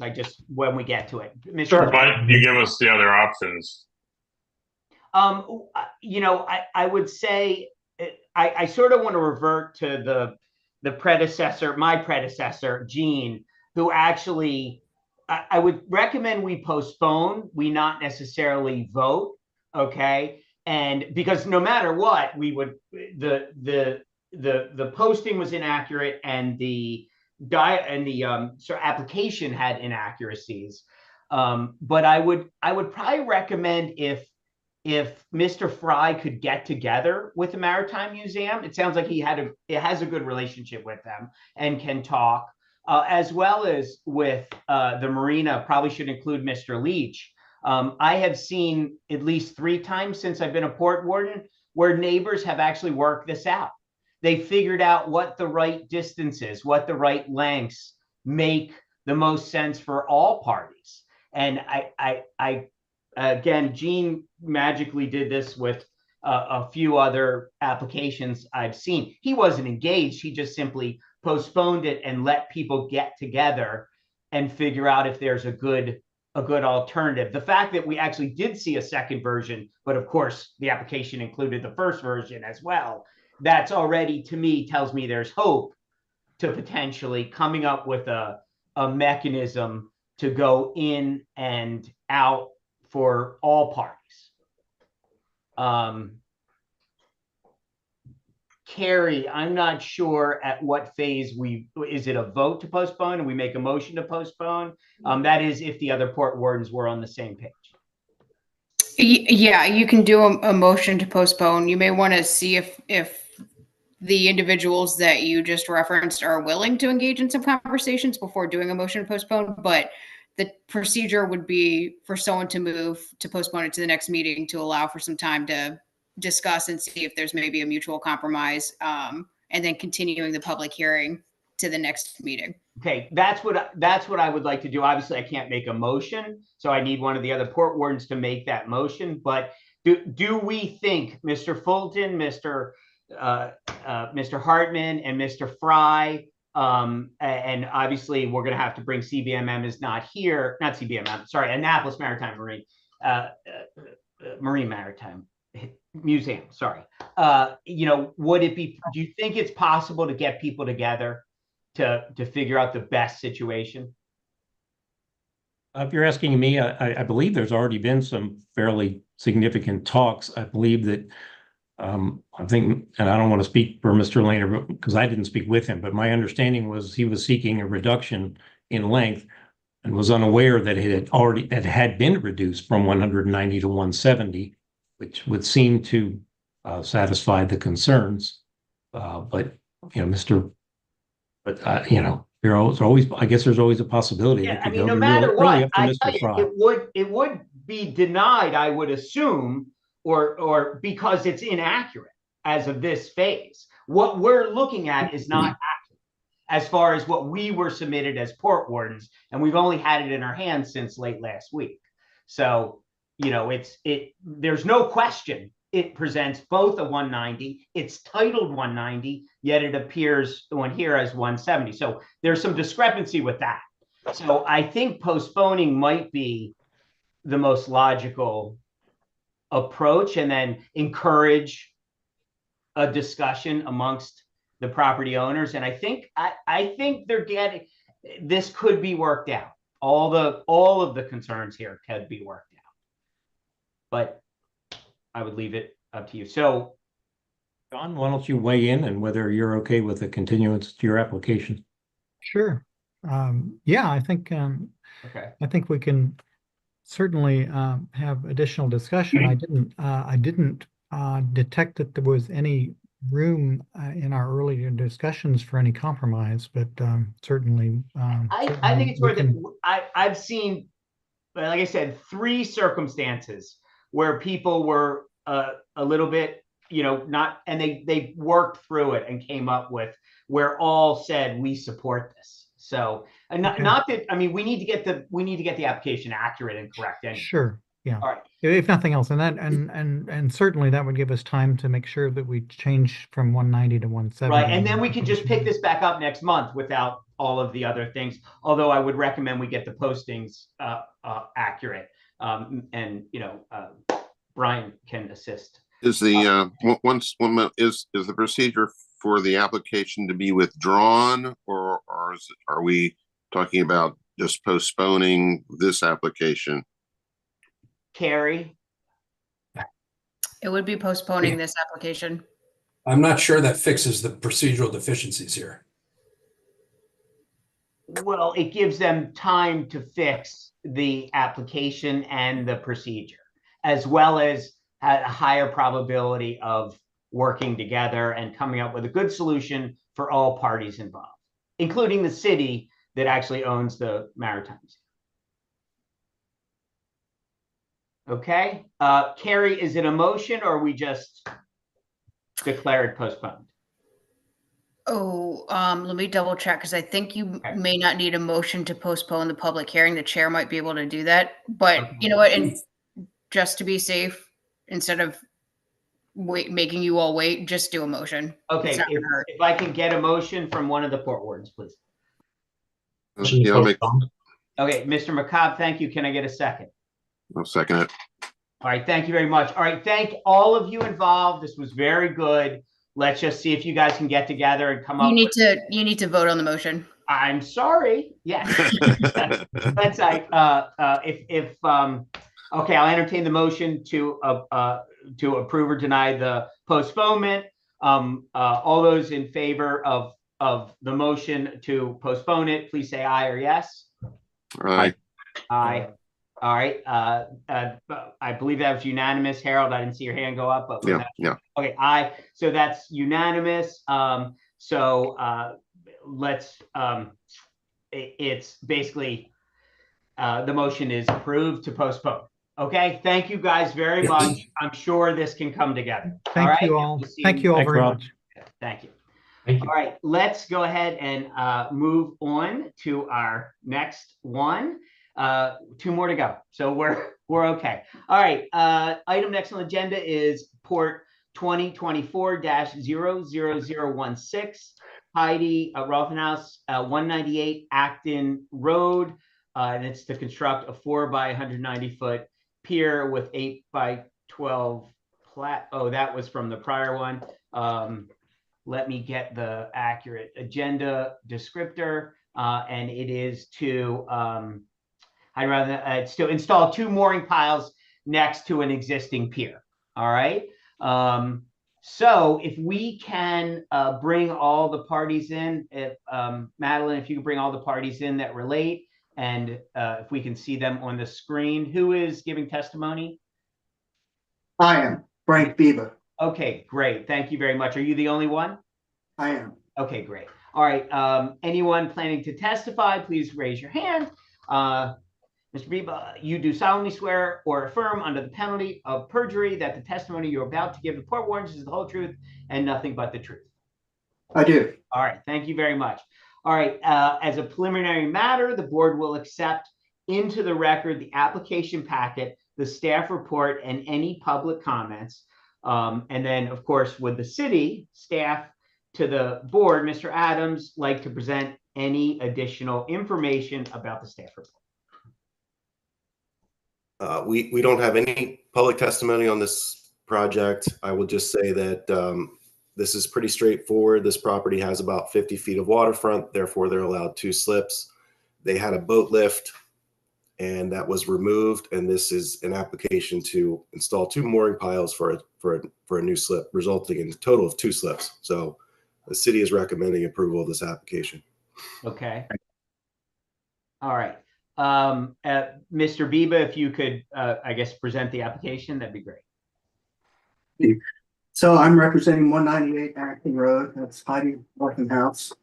And she proposes to put in 2 pilings 10 feet apart on the northern side of the existing pier. And as Brian mentioned, there was a boat lift on one side, which has been removed. It did count as a slip, but it's no longer there. So it's not adding an additional slip. And as a little bit of history, there was a pier there originally that predated the 1980 adoption of Title 15. So it was grandfathered in place, its use, and more importantly, the lateral lines or the property lines extended because the original pier was built under that premise. So the new pier was built in '98. It was moved over to basically the center of the property to allow more room for both slips. In your package, you will have a copy of the city's aerial rendered at 1:40. I did not use the property lines on that document because they're just inaccurate. And you can tell very easily by seeing that the property lines often extend well into the water. So you can tell immediately that's inaccurate. I don't know where that layer came from. It's either the original subdivision package, which can be 50 or 60 years old, or it's the state's database. In either case, it's not accurate. So instead, I used this point of reference and I included this in your package, a 2017 survey by Rocco Enterprises that's stamped. It's small, it's been reduced. I think it was originally 1:20, it's reduced to about 1:60. And I scaled off that to create the property line extended on the application, showing the two proposed mooring piles, which are 5 feet offset from the lateral line. And also well within the harbor line, which is also there. So it's basically it. As Brian said, it's pretty straightforward. Okay. I believe there's no public testimony, hence no rebuttal. So my only questions are, and are what's submitted as the final plan. I don't, normally we request, and it's written in the code, and I believe you know it probably better than most, the lateral lines as well as the 5-foot lateral. Normally people put hashtags. I'm not seeing, I see the harbor lines well marked, but I see a line down the page, but I'm wondering if that's a copier line. Like where is her lateral line as I look at the image, I turned it right side up. First of all, it was submitted upside down, but that could have just been the scanning by the city. Where is the other side? I didn't put the other side in. Okay. All right. I can tell you that there was an application several years ago for the 2 pilings on that side of the pier, and it was approved by the Port Wardens. Okay. I'm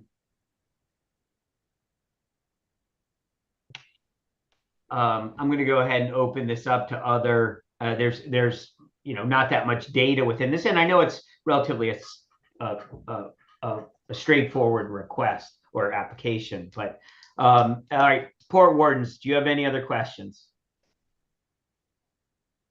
No questions. John? No questions. Yeah, no questions. Okay. Mr. Adams, did anyone from planning and zoning have any issues with the lack of, both lateral lines and setbacks? I guess not. No, because it was only on the one side of the pier, I didn't think the lateral line on the opposite side was really necessary. Okay. All right. All right. Let me just re-verify. Do anyone else, any other Port Wardens have any questions? I mean, I'll just say, like, the applications, like you said, it's not what we normally see with the property lines and the setbacks. So, is it, appropriate to get an attestation from Frank that the pilings won't be within the setback? We've done that before, so we cover that in testimony. Well, if that's a question to me, yes, I can attest to the fact that the pilings will not be placed within the 5-foot setback. Okay, thank you. Okay. All right, thank you, Jonathan. All right, any more questions from the Port Wardens? All right, let's go ahead. I declare the public hearing on Port 2024-006 198 Acton Roads closed. We can discuss the code. I mean, to me, it's straightforward. It's well within the harbor line. It actually looks like the 2 pilings will be definitely inside the 5-foot setback. There were no neighbors who opposed. I'm assuming the sign, we always assume, and I probably should check with Mr. Adams, but that the sign was up in the appropriate amount of time.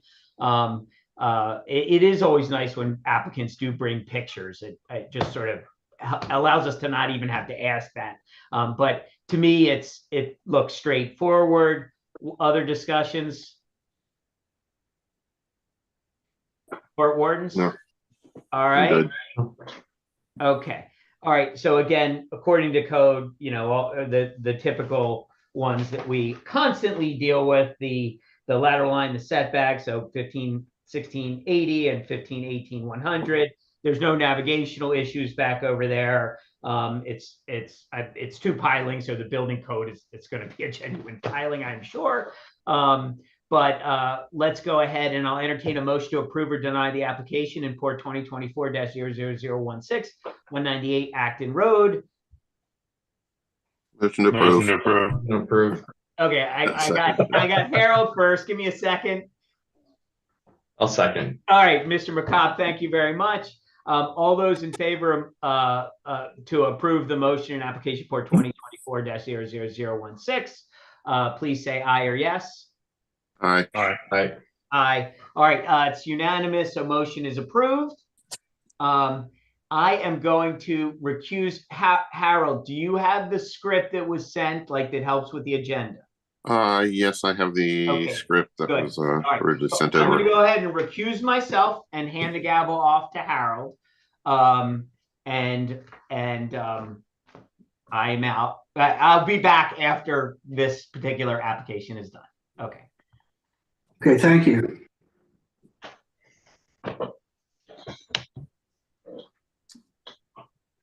Okay. This is the next application. Here is port number 2024-00014, City of Annapolis, Tucker Street. And our chairman has recused himself. Madeline, can you please bring forward all the individuals planning to testify on this application? Yes, I do have a question. I have a couple names in the attendee list that I don't have on my list for public testimony or for presenters. Do you want me to just promote them, or do you want to kind of ask individually? This is the last agenda item, so I'm assuming that any extra names are for public testimony, but I don't know if they made the cutoff submission.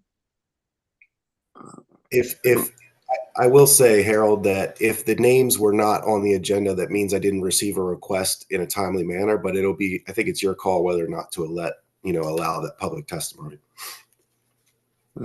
Considering what we're dealing with here, I see no problem in allowing people to speak. Okay, great. Then give me a minute. I will promote everyone who is here for public testimony to a panelist so that they can be sworn in.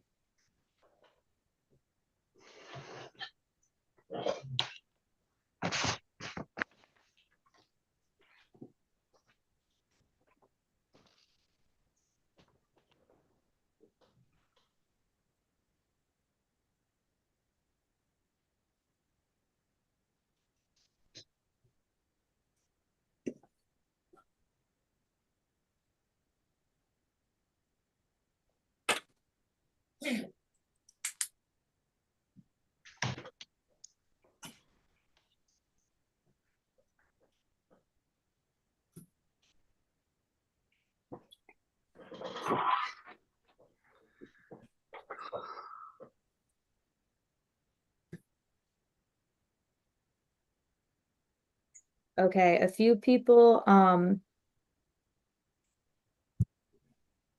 didn't accept, so I'm gonna send it one more time just in case that was an accident, a case of not knowing how to use Zoom, but okay, it looks like that should be everyone. How many do we have, by the way? I didn't count the extra names, but at least 16. Ooh. Okay. Point of order, can we limit the amount of time allocated for public testimony for each individual? Carrie? Or So just tell everybody, be brief. Well, the rules, the Port Wardens, in their rules, it's not very clear as to whether or not you guys can limit the testimony, and I wouldn't necessarily advise to start doing it sort of ad hoc in the middle of this meeting. Okay. And someone just started sharing their screen, not sure why. So you can encourage people to try to sort of keep it brief, but in terms of having sort of a strict cutoff after a certain point, I wouldn't necessarily recommend it in the middle of a meeting. But what I would recommend is if anyone is planning on testifying, to please turn on your cameras so that when you take the oath, you can be seen with your hand up. Not everyone's got their cameras on. And then just to clarify again, after the swearing in, I'm sending everyone who is giving a public testimony back to the attendee list. You will not have the ability to speak or turn your microphone on until it is your turn to give public testimony. And then you will have the ability to turn your microphone back on. Okay. Will everyone planning to testify, please raise your right hand. Do you solemnly swear or affirm under the penalty of perjury that the testimony you are about to give to the Port Wardens is the whole truth and nothing but the truth? I do. I do. I do. I do. I do. I do. I do. I do. I do. I do.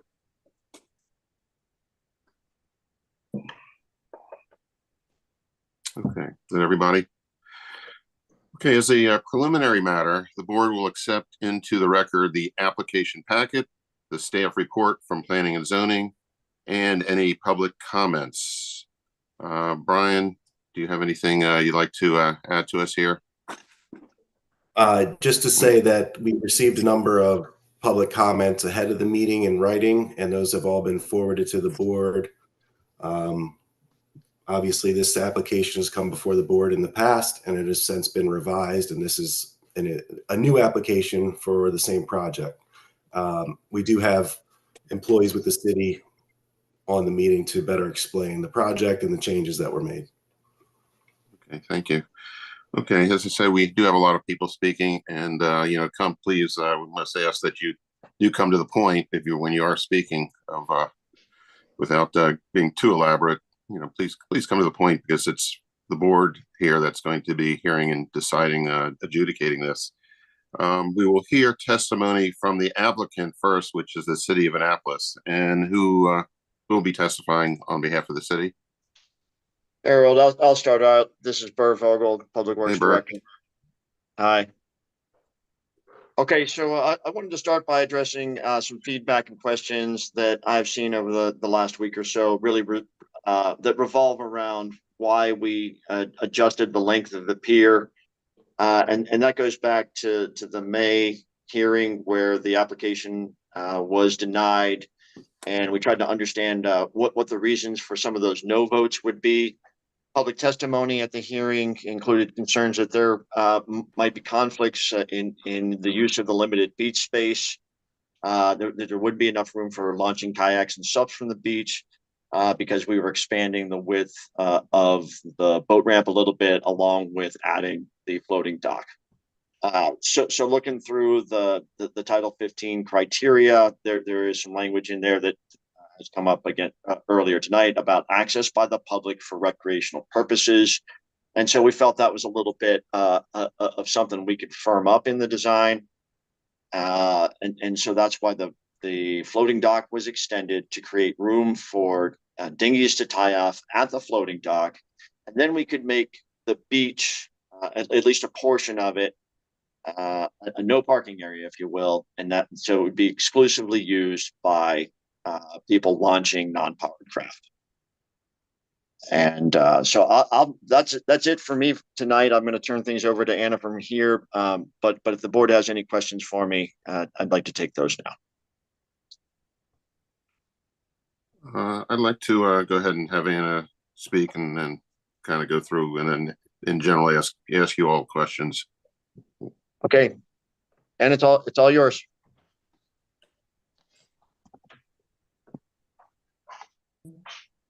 So please let me know if you can all see the presentation. Yeah, we can see it. Excellent. Okay. So this is the Tucker Street Boat Ramp project.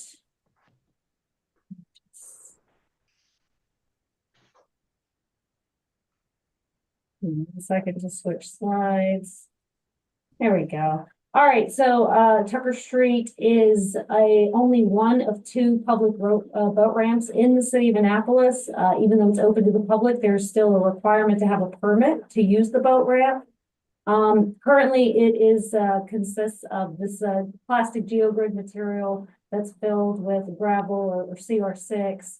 And there is evident deterioration of the grid system. There's been gravel that's been lost out of it. And so these are just some pictures of the evident deterioration of the boat ramp. And then also because currently it has a 12-foot wide width and it goes out about 30 feet down into the water, since there's no any kind of platform or pier adjacent to it to actually launch or load, it requires the boater to walk into the water to do so. So these are just some pictures of what the current conditions of the ramp look like. And so the city started back in 2017 talking with DNR about potentially formalizing the use of this boat ramp.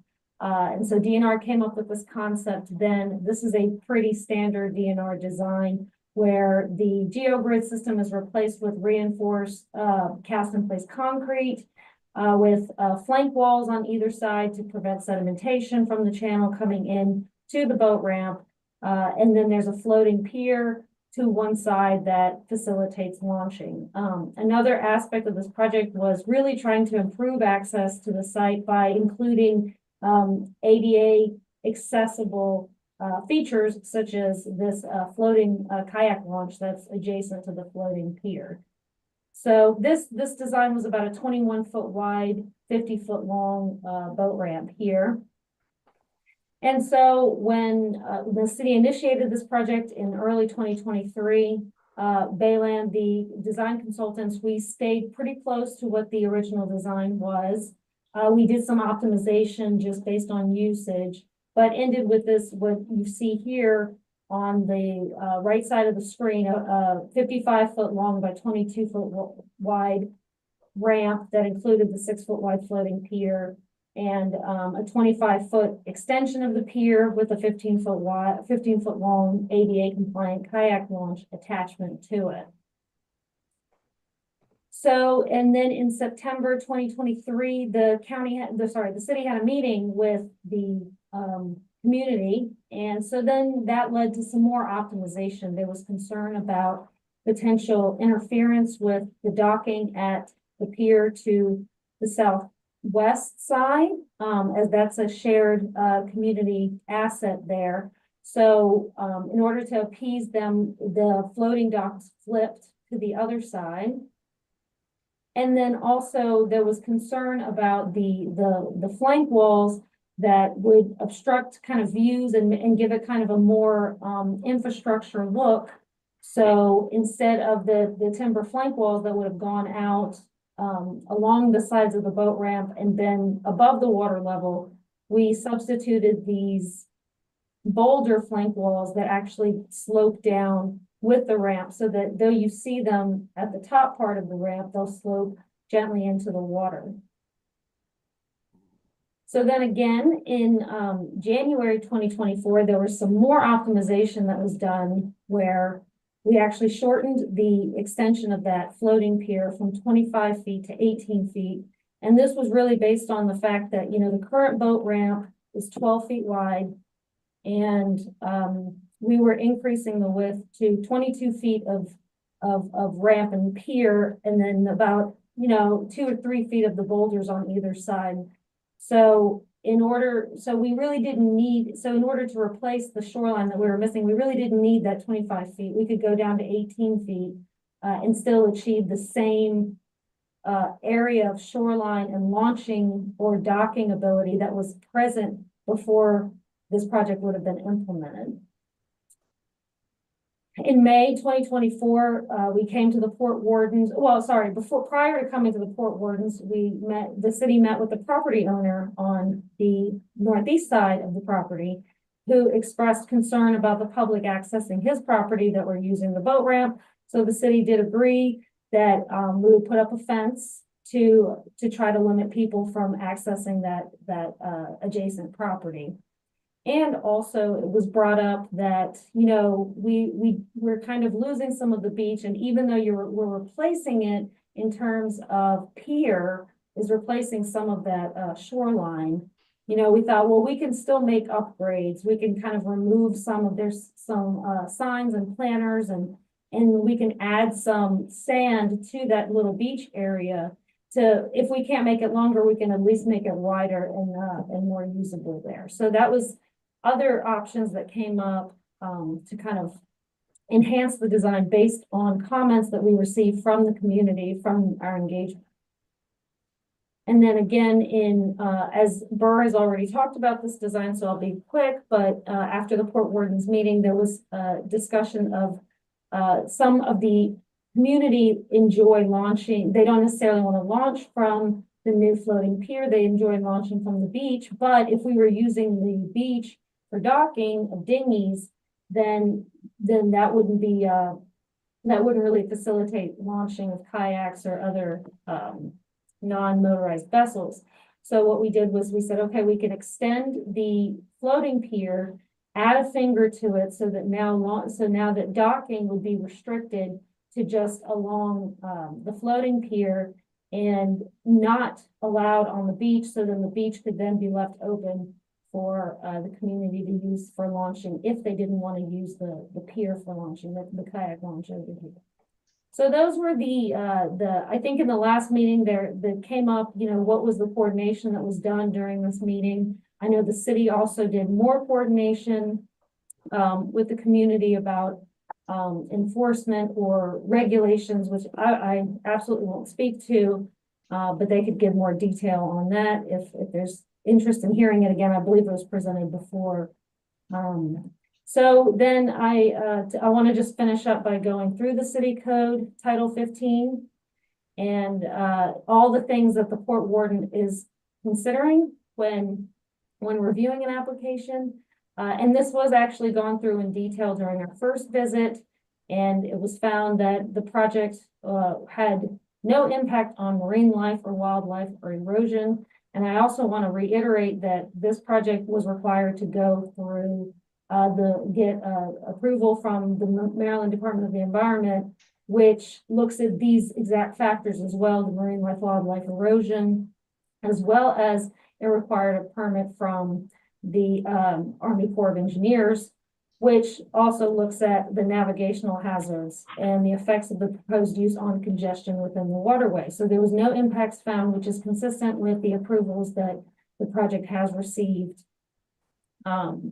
from the other agencies that regulate those particular items. The other criteria is the effect on other riparian property owners and access by the public for recreational purposes. The adjustments that were made that I talked about, changing the location of the pier, adjusting the length of it so that we could provide more navigable areas for the adjacent property owners, and also extending the pier to allow more additional docking specifically for recreational use, and so that the beach could be left open for the community to continue their launching from that site. So no impact on that particular criteria. And then the present and project needs for any proposed commercial or industrial use is not applicable. So I'll skip that. So that's everything that I have to present to you today. And I know I don't want to jump the queue in the process, but I would like, I think last time, I would like to ask if the Port Wardens have any questions that we can talk to before we open it up for public comment. So, because I think we missed that on the last time we met. Thank you. I'm not sure if we should have court wardens ask questions without the public commenting first. I think I'd like to have have all the public comment first, because they may have questions for you as well that would actually ask some of the questions that we would ask anyways. So I didn't, Madeline, I didn't know what order you would like to have the public start to speak. If it's fine with you, acting chair, I can do it in the order that I have them listed. Yeah, do it that way. That's fine. You have a list, so let's just keep it on that. Karma O'Neill, you're up first. Thank you. Can you hear me? Yeah. Thank you very much. Thank you. I don't see where I can put on a camera, so I will just talk as if I'm a little round head and a set of shoulders. My name is Karma O'Neill. I'm the Alderwoman for Ward 2, and I've been involved with this project since early 2022. I know that this project has been in planning much longer than that, as early as 2017, but I believe even before that, there was a lot of discussions going on. I realize that this plan is larger than the people originally thought, and it's larger than the current boat ramp. And I also want to point out that I, along with the Harbor Master and Director of Public Works, have held at least 4 public meetings since 2022. And in each case, the city staff and elected officials took notes, and the city made changes to the plan, including moving that finger pier, as we just heard, from one side to the other, lowering the sidewalls, and suggesting additional security measures to alleviate neighbors' fears. I do believe that this project would benefit the city and especially the West Annapolis residents. Many people have come to me over the course of the last 3 years suggesting that water access was most important and one of their reasons for moving to the West Annapolis area. I think that this project is important to allow more people water access in an area that, even though we're surrounded by water, has very limited public water access. And that's all I'm going to say tonight, because I know that there are a lot of people to talk, but I hope that the Port Wardens understand that there's been numerous hours put into the plan of this.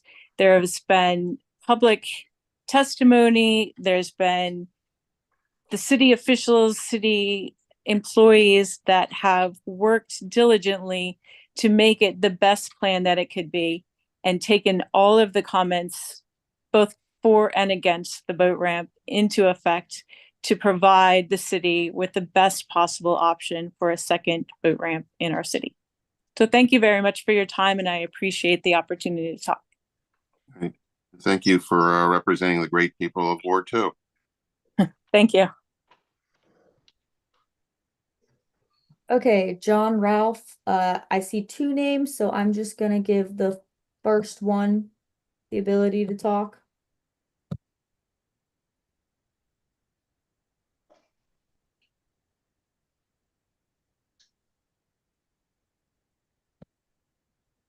Somebody's microphone off. You have to unmute, John, and if that still doesn't sound like anything, I'll try. Okay, can you hear me now? Yes. Yes. Yep. Okay, sorry about that. You're right, I have 2 things open. So thanks for the opportunity to talk on this issue. My name's John Ralph. I'm a resident of West Annapolis, and I'm in favor of this project.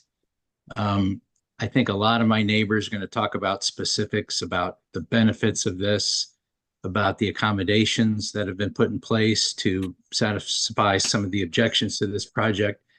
I'd kind of like to take a wider perspective at the start and just sort of voice, some of my frustration as a resident of Annapolis with the slow pace of many of the projects that the city has announced in terms, particularly regarding water access.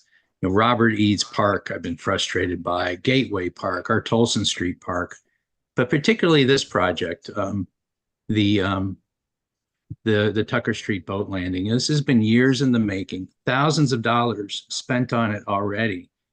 And it's popular. It's popular in the neighborhood. It's would be one of only 2 boat ramps within the city limits. It's very much needed, but it's being stopped and delayed at every turn. And I see this as part of a pattern that is frustrating. And I don't know much about this board. I wasn't aware of it until this issue arose in the last meeting.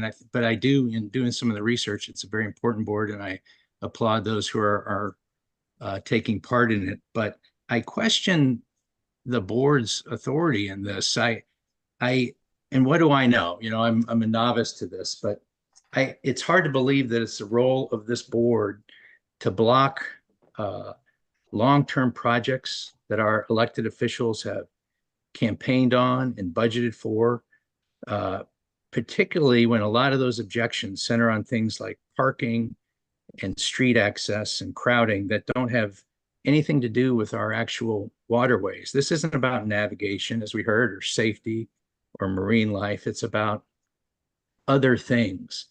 And I question whether that's appropriate. I doubt that most citizens of Annapolis would think that that's the proper role of this board. I will say it. It's important. I think other people are going to say it. But the perception amongst many of my neighbors is that a small number of people are against this, mostly people who live in the immediate vicinity of this project. And they're against it because they don't want more traffic on their street, which I understand. But they also have access to authorities in the city and this board, and they're using that access to block a popular city-approved project. And that isn't right. That is exactly counter to what the city's trying to do with projects like this. It's about equitable water access.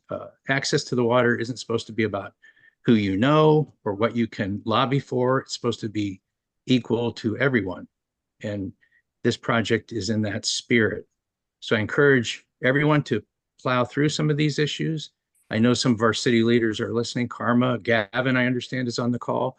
It's important to finish these projects. All these projects, which has been announced with great fanfare, and very few of them have actually come to fruition. So please spend as much time completing these projects as you do announcing them and promoting them. Thank you. I'll stop there. Thank you for your comments. Madeline? John Gable.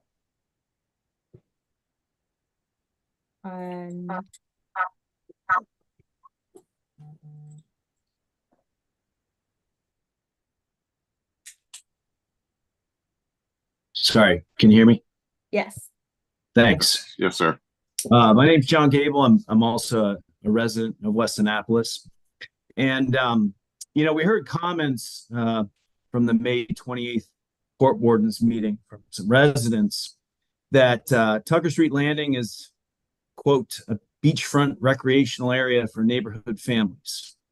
I think that most residents would more accurately describe it as ugly, dangerous, deteriorated, broken, and the furthest thing from beachy. I'm not a design expert. Neither are most of you on this call. The city has an initiative to enhance water access, and residents have been hearing about improvements that are coming to the Tucker Ramp for at least a decade. Significant taxpayer money has been spent to hire consultants and a design firm to be the subject matter experts on the appropriate scale of the boat ramp.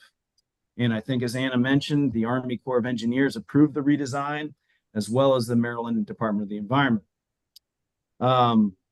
Personally, I think it's ridiculous, as John mentioned, that the city is, in my view, unnecessarily designated the decision-making authority about city-owned property in a ramp that existed long before there were homes on the street to a group of appointed individuals who ultimately work for the city. My personal sentiment is, there's a member of the Port Wardens board that clearly has a conflict of interest, given that he resides on Tucker Street. And I understand that he abstained from the vote on the renovation, but how can we be confident that other members of the Port Wardens board weren't kind of merely doing his self-interested bidding. I'll add that his recusal had no real impact on the outcome from the May meeting, because we learned that a 2-2 voting tie is the same as a 3-2 vote. Court wardens are supposed to consider 9 different criteria, as Anna laid out, for evaluating these water access projects, and it was voted down because of one single factor, at least based on the recording I listened to: impact to homeowners. What about the other 8 pieces of criteria, including the benefits to the public? I watched the previous meeting. It appeared to me there was no apparent objections or issues with the design or scale of the ramp, other than impact to homeowners. Thank you for your time. Thank you, Ms. Gable. Appreciate it. Madeline? Andrew Blitzel. Good evening. Thank you for having me. I'm also a West Annapolis resident, and the people before me said a lot of things that I think were a great summary without kind of taking more of the time this evening. But I work in healthcare, and one word that comes to mind is negligence. When there's a known issue of safety without addressing it, it's negligence. And I think I resonate with the comments of delaying projects for the sake of delay, as opposed to quick answers to address a safety issue. I know that there's been at least a small child, 12 years old, that had an injury. You can see in some of the photos by Anna that a person is in that water launching their boat. So I think ADA compliant and making it safe, regardless of which version you go with, is paramount. And not doing something at all is just, again, negligence that in a hospital would just be, for any to know, you'd have the state joint commission and potentially get shut down. Thank you for your time this evening and having us representing the neighborhood. Thank you for your comments. Who do we have next there, Madeline? Rebecca Brenia.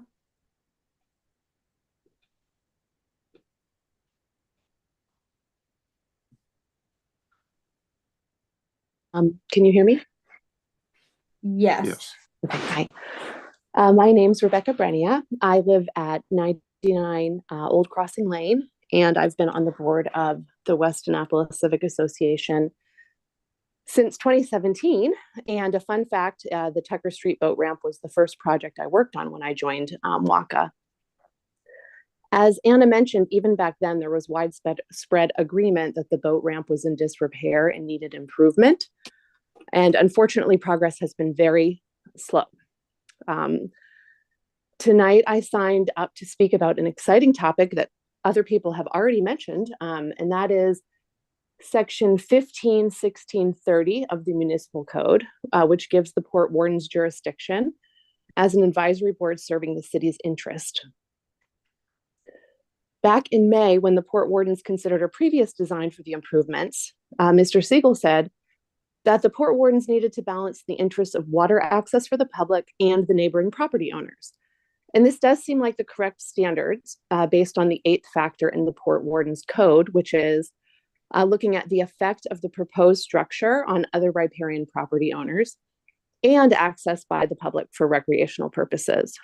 So watching the May meeting, my impression was that the potential and speculative impacts to neighboring property owners were considered to the exclusion of public access for recreation, which is odd considering that this is a city advisory board.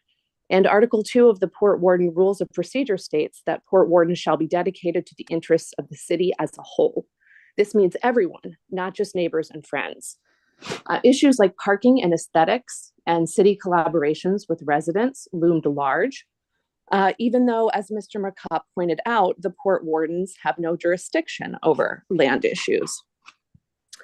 There are other bodies, namely the City Council, that are tasked with regulating city properties and enforcing regulations.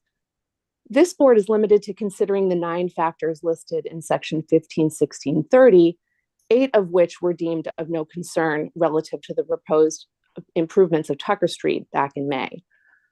And I'll just end by saying Tucker Street is a rare piece of city-owned waterfront, and the city has an obligation to improve it to regulate it and to keep it in good repair for the benefit of all city residents. And I would just ask that as you deliberate tonight, to please keep that in mind. Thank you for your comments there. Madeline. Deirdre Ralph.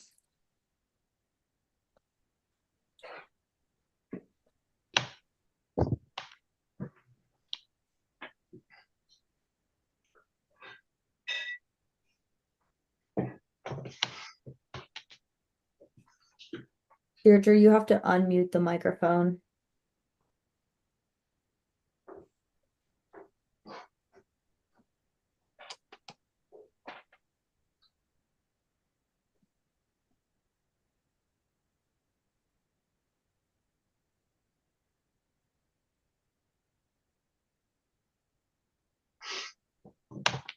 Who are we waiting on? Deirdre, I sent a prompt asking her to unmute. I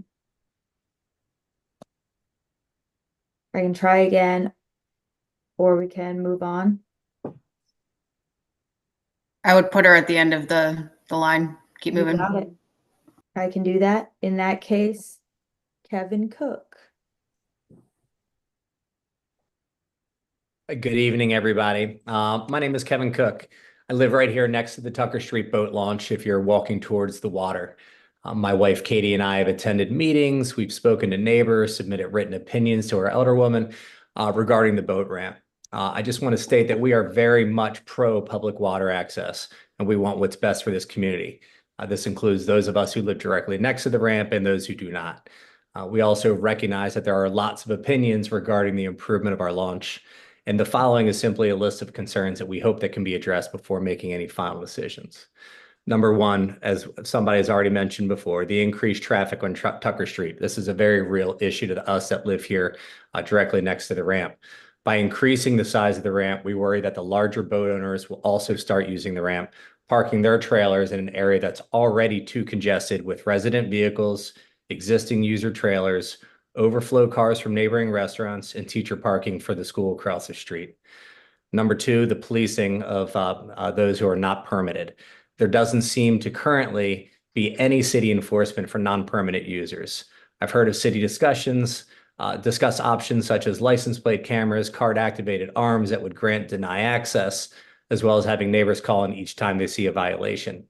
Until there's a real plan in place, I just don't feel confident that the rules are going to be followed. As you guys brought up, we appreciate that you did. Number three, trespassing. We currently, my wife and I, deal with a significant amount of trespassing on the property.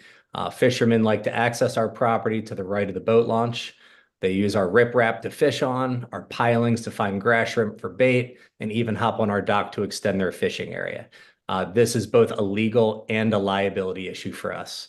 By extending the pier in both length and width, you're inviting more boaters and larger vessels to our modest turnaround boat launch. With the additional boat traffic and attention, we are also concerned that trespassing will increase. It's been documented that the city is willing to put up a fence in the corner of the property to resolve the problem. And my wife and I would very much appreciate the opportunity to meet with the city to help determine what sort of a fence would be erected, where it will extend to, and how it would look to our neighbors on Tucker Street. Our one fear is that if you do close off the end of the ramp, that intruders will find other access points on the city hill to reach our property. We've discussed a little bit about the length of the current plan. The proposed dock seems aggressive to us in that it's longer than it was at the last Port Wardens meeting. Public opinion in these meetings is typically focused on the project being too large for the neighborhood environment. How is this concern constantly being ignored? I think this pier-looking structure will only encourage boaters to tie up their vessels for extended periods of time so they can get what they need from town and enjoy local restaurants. It will also be an invitation for fishermen to use this as a home base, similar to the old Navy Bridge. Do we really want to dodge fishing lines on our approach or have our props get caught in abandoned lines and hooks? Both of these uses would work against those trying to use the ramp for its intended use, which is to quickly and safely put in and take out boats and personal watercraft. And the final point that I'll make is about the ADA funding. I've heard multiple times that ADA ramp could simply be taken out later if it proves to be an issue that so many have pointed out. Is the city receiving ADA funding for this project? If so, I seriously doubt that they would allow or would appreciate the removing of that feature, which is whether it's deemed a problem or not. Thank you. I appreciate your taking into consideration our points. Very good. Thank you. Who's up next, Madeline? The next person on my list is Eric Lashinsky with Planning and Zoning. Hey, can you hear me? Yeah, you're fine. Good evening. Thanks for the opportunity to speak to you. I've probably spoken to every other board and commission in the city. I don't believe I've spoken to this one before, but I'm the Chief of Comprehensive Planning for the city in the city's Department of Planning and Zoning. Although I haven't worked on this project, I've been following it closely, the evolution of it, and support it. I shipped it. Excuse me? Sorry, that was an accident. No problem. I fully support this project. My role has me doing a whole wide range of things for the city, ranging from mobility improvements to housing to economic development, climate change, resilience, parks, trails, you name it. That's the job of a comprehensive planner. Increasingly, I found myself in the role of advocate for the city's public realm. You could say I have to defend the public realm, and I shouldn't have to do this. I mean, I think most people on this call can recognize that a vibrant public realm is the difference between a mediocre city and a remarkable city. Annapolis has been here for close to 400 years, partly because of its vibrant public realm, our streets, our parks, our trails, and access to the water has increasingly become a focus of that public realm. It's exhausting defending our public realm, to be quite honest. I'm an Annapolis native. The public water access that we have today is only a fraction better than what it was when I was a youth. And I think it's situations like this that are kind of emblematic of that. We launched the city's first ever public water access plan a couple of years ago with funding from the National Park Service. It came out of a Maritime Task Force recommendation, and we've done quite extensive analysis of the city's public water access network. We've reached a lot of city residents. We did focus groups. And one thing that we didn't need to do the study to confirm is that Weems Creek has the least amount of public water access in the city. But we have the study to prove it now. And this is really the one location currently, although we're working on improvements to Tolson Street at present and hope to enhance the waterfront at that location as well. And I think the timing of the public water access is significant. This is an extremely popular topic for city residents. Access to the water. It's for recreation, it's for health, it's for economic opportunity, quality of life. We received over 355 comments to our draft public water access plan over 2 months. Many of the comments were simply about encouraging the city to do more with the existing public water access sites that we have. And I think this project is exemplary in meeting those comments. It is expanding access. It's reinforcing uses that have been existing at this site for many, many years, and making it more usable and addressing environmental issues as well, such as erosion. So I would just encourage the board to approve this plan so we can follow through with the city's commitment to take care of this site. Thank you. Thank you, Eric. Appreciate all that you're doing for the city as well. And next up, Paul Niddle. Hey, good evening. Can you hear me? Yes, Paul. Good evening. My name is Paul Niddle, and my family lives in West Annapolis. This issue has an impact on me as a West Annapolis homeowner. We represent one of the many families in West Annapolis with young children without direct access to our neighboring waterways. The current state of the boat ramp is inarguably unsafe for families with young children who want to paddleboard and kayak, and this must be fixed. I'm very concerned that we are in a situation where a vocal minority in West Annapolis will unfairly influence the city to keep an unsafe facility in place and rob the silent majority of safe and equitable water access. The most vocal of the households on Tucker Street have the privilege of operating their own private marina next to the boat ramp. So in objecting to this improvement plan of a city-run and regulated dock, they are seeking to deny others safe access to the water that they can enjoy themselves daily. This is a shining example of inequitable water access. Also very concerning is the perception throughout the neighborhood that there may be a conflict of interest within the Port Wardens Board on this issue. One of the Tucker Street residents adjacent to the boat ramp is a current Port Warden, and while he is recused, the conflict of interest perception arises from topics discussed in previous hearings, like parking, boat ramp aesthetics, and property values, which are far outside the Port Warden's jurisdiction of marine life, wildlife, erosion, pollution, and navigational hazards. Upwards of $87,000 of taxpayer money has already been spent on this project, so even the perception of a conflict of interest by an unelected official influencing spent taxpayer money should be of concern to the city. West Annapolis residents take pride in our neighborhood, as evidenced by our parks, care for our school, and our neighborhood get-togethers. We would treasure and care for an updated and safe boat launch.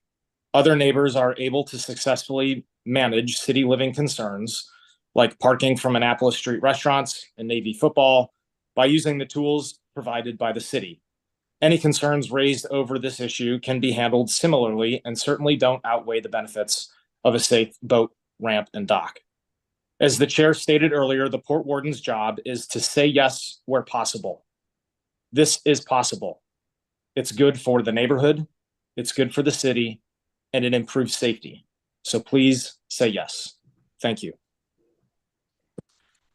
Thank you. Thank you, Paul. Next up, we have Gavin Buckley.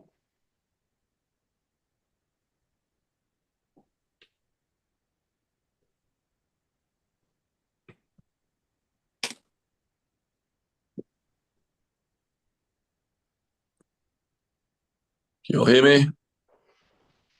Yes, we hear you now. And no camera. Is that right? We cannot see you, but we can hear you. Okay, great. So first of all, I want to thank the Port Wardens and let everybody know, that the Port Wardens are volunteers. We let our boards and commissions try to operate independently of the city. And so we appreciate the work that you do as volunteers. That being said, over 80% of the waterfront in the city of Annapolis is privatized. And I want to commend the city council because since this city council has been in place, we have initiated more waterfront access than any city council in history. And I wanted to start with just a few to just make people who are opposing the Tucker Street improvements to let them know it's not just on their street that we're looking to expand water access. I'm going to take you to the other side of town, to Back Creek.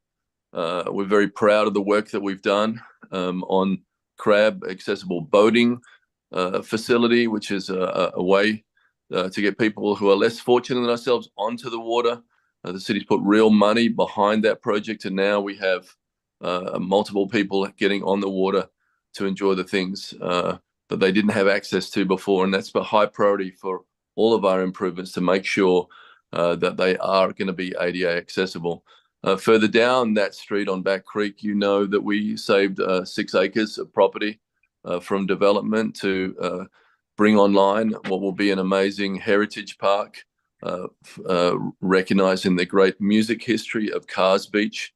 We are extending the dock or building a dock on Ellen Moyer Park so that there is a place for one of the few remaining skipjacks on the Chesapeake Bay for the Maritime Museum. If you come across from Back Creek to Spar Creek, we've done multiple improvements on Spa Creek, including working now towards activating the boathouse at Truxton Park so we can get the SUP paddleboard people back onto Spa Creek from Back Creek.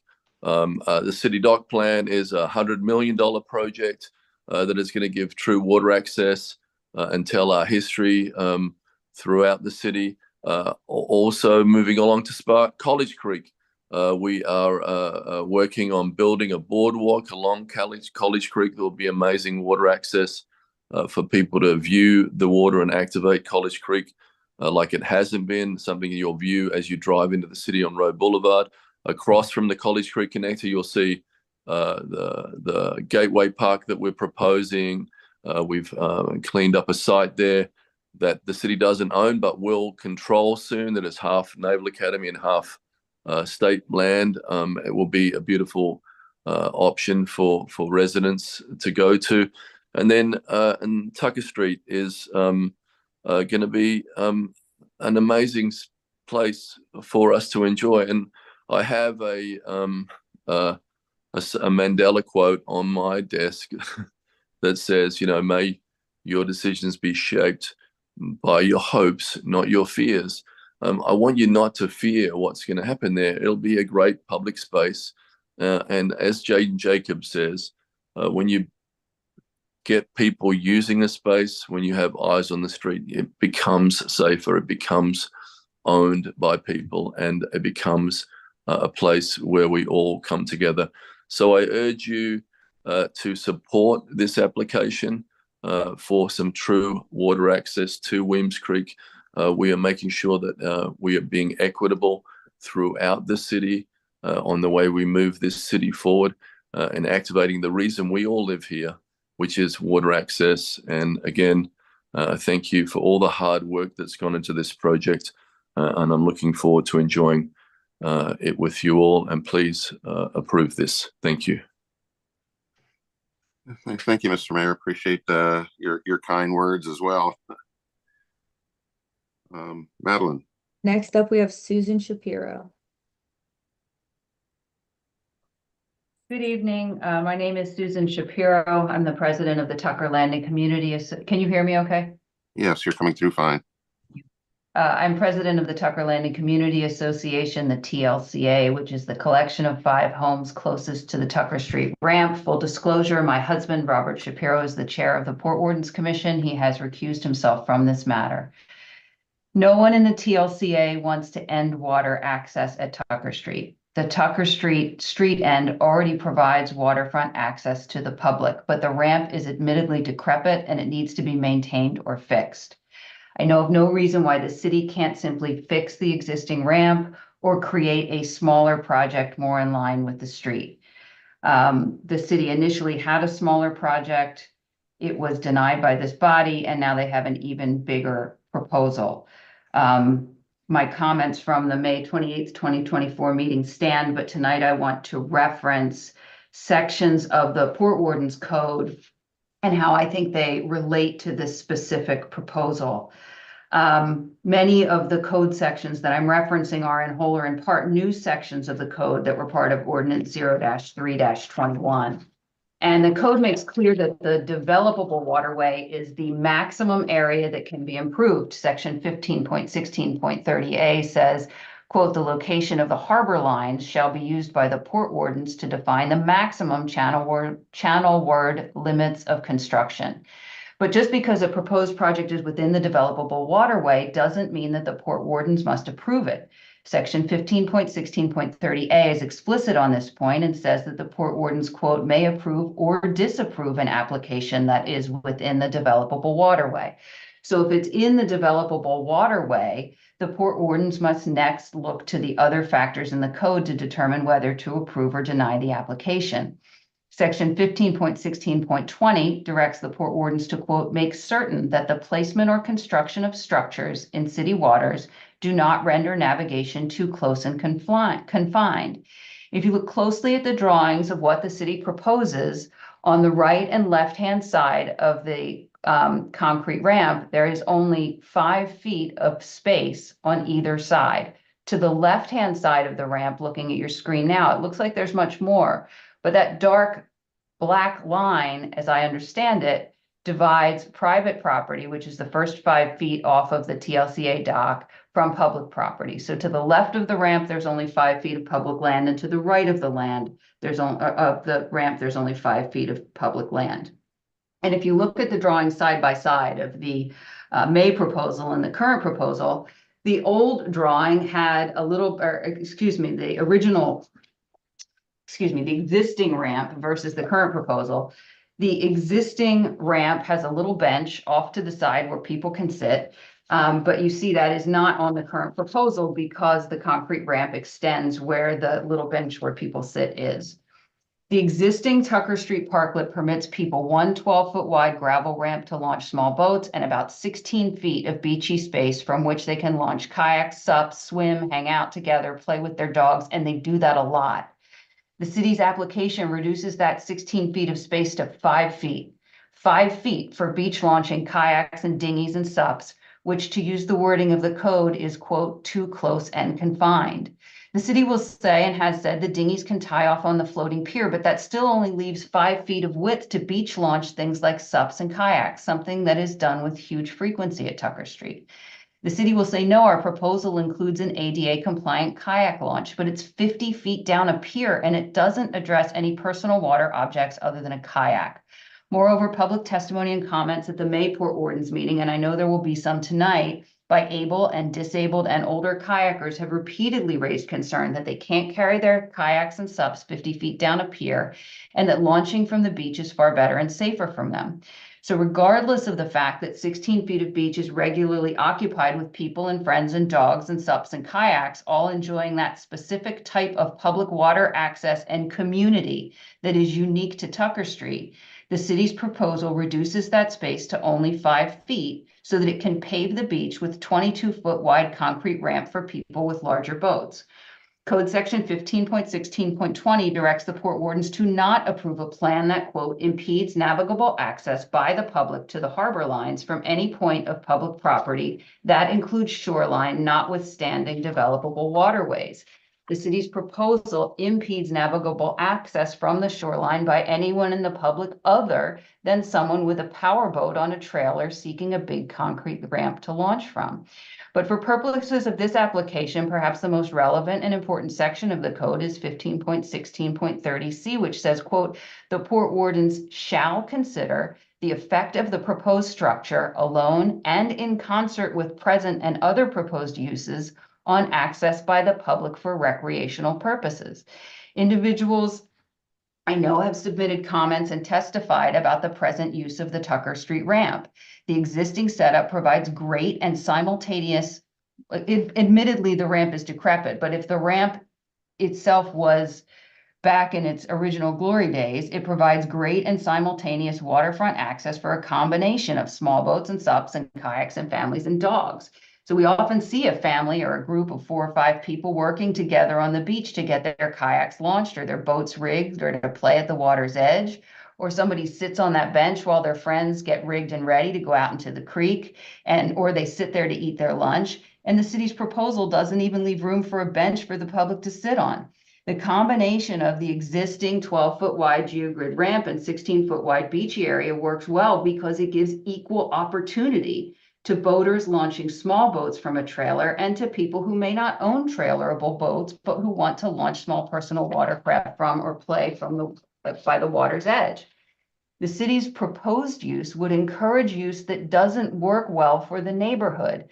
To bigger trucks and trailers, more traffic, smaller areas for the kayaks to launch, to the detriment of the present uses that do work, sups and kayaks and launching small boats and sitting at the water's edge.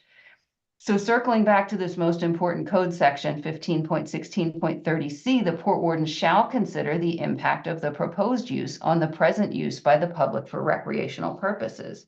TLCA sees the way the ramp and the little beach is used every day, the little neighborhood it creates, and how well it works for maximum public water access by all types of public water access users.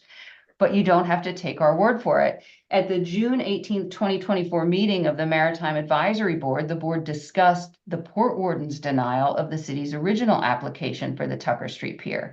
A video is available on the city's YouTube channel, and starting at minute 39 and 20 seconds, board member Terry Lomax read a description of the city's original and smaller application to this board. Then he said, quote, "Now to me, knowing Tucker Street, that sounds like putting an awful lot of stuff onto Tucker Street." Board member Mr. Hood interjected, quote, "That's a pretty small area." And so the immediate gut reaction of two Maritime Advisory Board members was that the city's original application was too big, and this current proposal is even bigger. This project does not meet the code section 15.16.30C sniff test. TLCA has said this repeatedly for years in meetings and in writings, and as I just noted, there are public officials who agree. After having its original application denied, the city makes this even bigger proposal. It is everything that we disliked about the prior proposal, but only bigger. Nothing in the even bigger proposal solves the lack of parking, public toilets, or the shoving of kayakers and dogs and canoers and families out of the way so that concrete can be poured over the sand and another big powerboat can launch at Tucker Street instead of driving 12 minutes to Truxton Park. For these reasons, TLCA respectfully requests that the Port Wardens deny the city's current application and that the parties all work together for a more wholesome solution, perhaps just repairing the 12-foot geogrid ramp. Thank you for your time.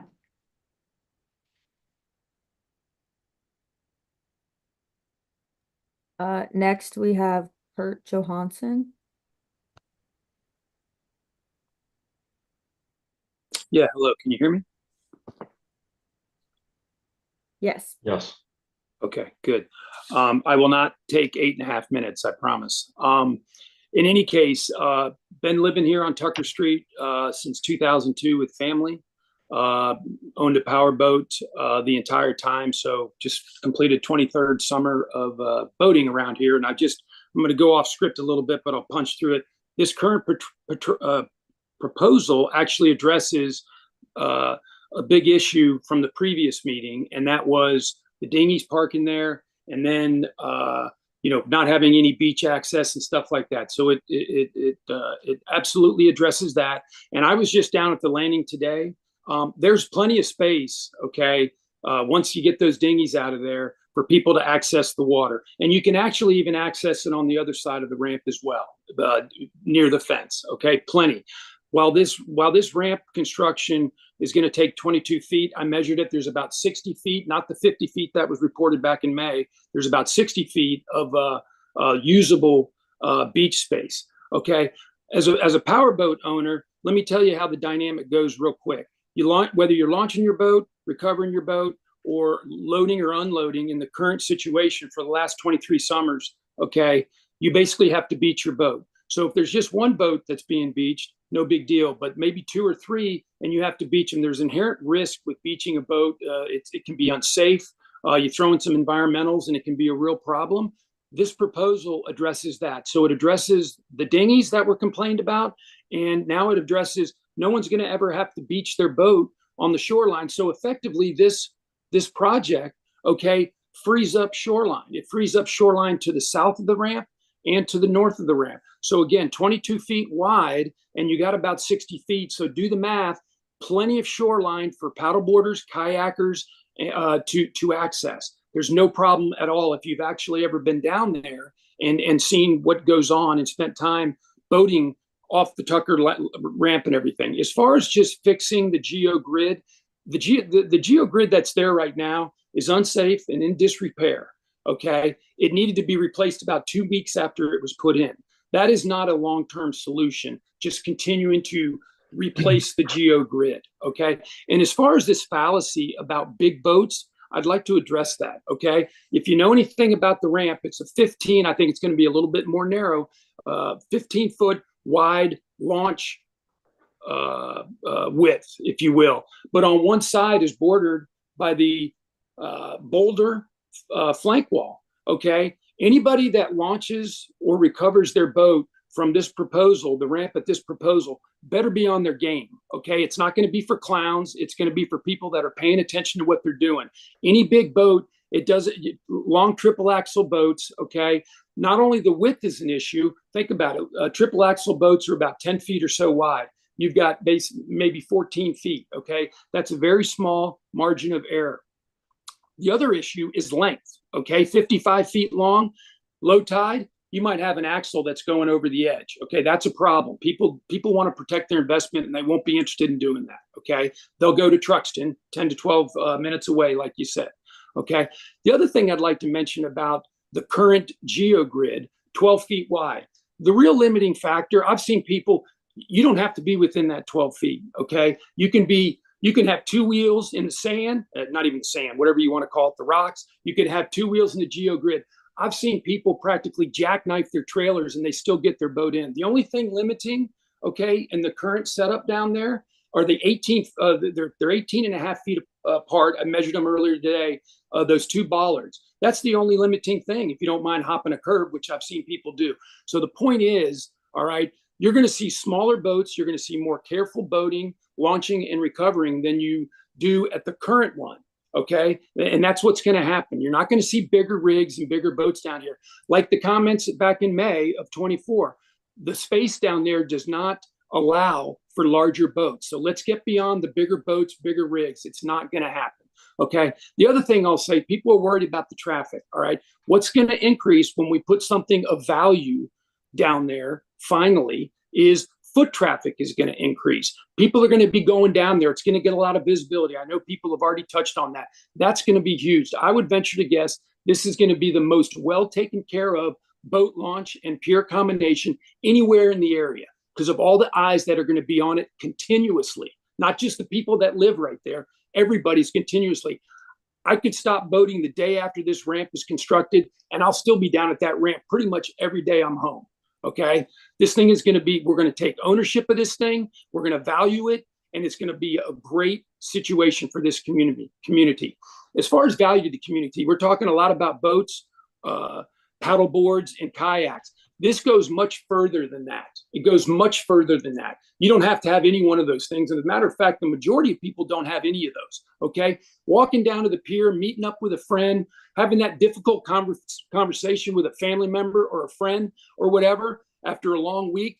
Okay, that's what this is going to be. It's going to be accessible to everybody. It's going to allow all of us to have this amazing view, even for a few minutes a day. Okay, let me address parking. We live in West Annapolis. Okay, before you ever move here, you know there is a lot of things that go on around here. Okay, we just hosted an Oktoberfest. Parking was, an issue everywhere. Where was the outrage at all the cars? It happens. We get used to it. We live in this community and we know that there are going to be cars. We've got a beautiful school. Last thing I'm going to say, okay, there's one amenity that has not gotten better and improved in the 23 years that we've lived here, and only one amenity. Everything else has gotten better in this community. The restaurants, the school, the people, okay, everything has gotten better. It's a great community. The park ends, like people have mentioned, there's one amenity in this entire neighborhood and community that has completely gone neglected in the entire 23 years here, just one. And we all know which one it is. It's the one down at Tucker Landing, okay? It's an eyesore, it's a disgrace, and we need to do something that the community is gonna value. This community will step up and it'll take care of that down there. So Port Wardens, when you're making this decision, okay, and this deliberation, all of us have a voice, okay? We all have, I know I've gone over my 2 minutes. We all have an equal voice, okay? Some voices aren't more equal than others. Everybody's got an equal voice. Please listen to each and every one of our voices. Thank you. Thank you there, Kurt. Thanks for staying up this late. Next up, we have Marie Pahida. Thank you. Can you hear me? Are you okay? Okay, terrific. Well, thank you for the opportunity for public comment. I also am a user of the boat ramp. In fact, I used it to launch my dinghy this morning, and I also use it to SUP. I carry my SUP down to the beach, and I launch it at the shoreline. I have three concerns I'd like to briefly discuss. One is, I do believe this design favors larger power boats over small boats, dinghies, kayakers, and paddle boards. And it's because the larger ramp, this 36-foot linear fence, and the floating piers removes all of the existing beach except for 5 feet on either side of the boat ramp. And I just believe that this ramp proposal is anti-green. Currently, there's roughly 60 feet of usable shoreline beach, and over 80% of that usable shoreline beach will be lost with the city's plans. So, with a loss of over 80% of the beach, that removes the ability for seniors like myself, physically challenged and small children to get into dinghies or small boats from the safety and the stability of the shoreline. If you're getting into a dinghy, a kayak, or a stand-up board, it's tippy from a floating dock. It takes strength and balance. Falling onto the beach is much less intimidating and less dangerous than falling and potentially hitting your head on the pier, hard edge. Finally, looking at these revised drawings, the construction of a 70-foot floating pier that ends in 10 feet of water within a block of an elementary school is a public safety hazard for children and a liability for the city. Children are better protected in residential and in the city outdoor pools, which have fences. So that concludes my comments. We believe that the boat ramp needs to be fixed, but we have these safety concerns. Thank you. Thank you, Marie. Next, we have Mike DeWald. Oh, can you hear me, everybody? Yes, we hear you. Oh, thank you. Honored that you allow us to speak. Thank you just for letting us voice our support or resistance to this. It means a lot. Honestly, my family really didn't, we weren't aware of opposition or resistance until a few days ago. And that's interesting because myself and my wife, Amy, and our 2 daughters, but we're both on the beautification committee, and we work with John and Deetra Ralph to create a more equitable access to natural areas within the community. And we've met a lot of people over the years, some on this call that are with the shovels and digging and they care about the community. Almost all of those people are supportive of this. And really, it's just to create equitable access to nature, and hopefully that includes water. And I think we could probably all do a better job of spreading information, because the last time that some of us attended this meeting, there was I think it was called a motion for reconsideration that was denied. A lot of us even the port wardens were a little confused on what that meant, because I believe Carrie Berger was instructing them word by word on what to say. So I hope you understand that for the rest of us, we had no idea what that meant. And I just assumed, and my family assumed, that this project was moving forward.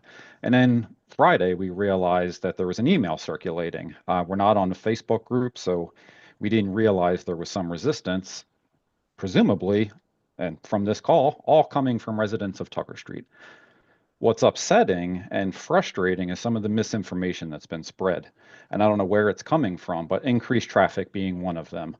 Somebody eloquently said, I think it was Kurt, thank you, that of course there should be less traffic, not more traffic, especially somebody commented that there's a comparison to the new Truxton Park, or it's going to be like Sandy Point on one of the emails. Nobody is going to take their boat to Tucker Street and bypass Truxton Park or Sandy Point. There's no parking. So there's not going to be an increased amount of traffic. Presumably, there would be less traffic because of the proposed tag readers.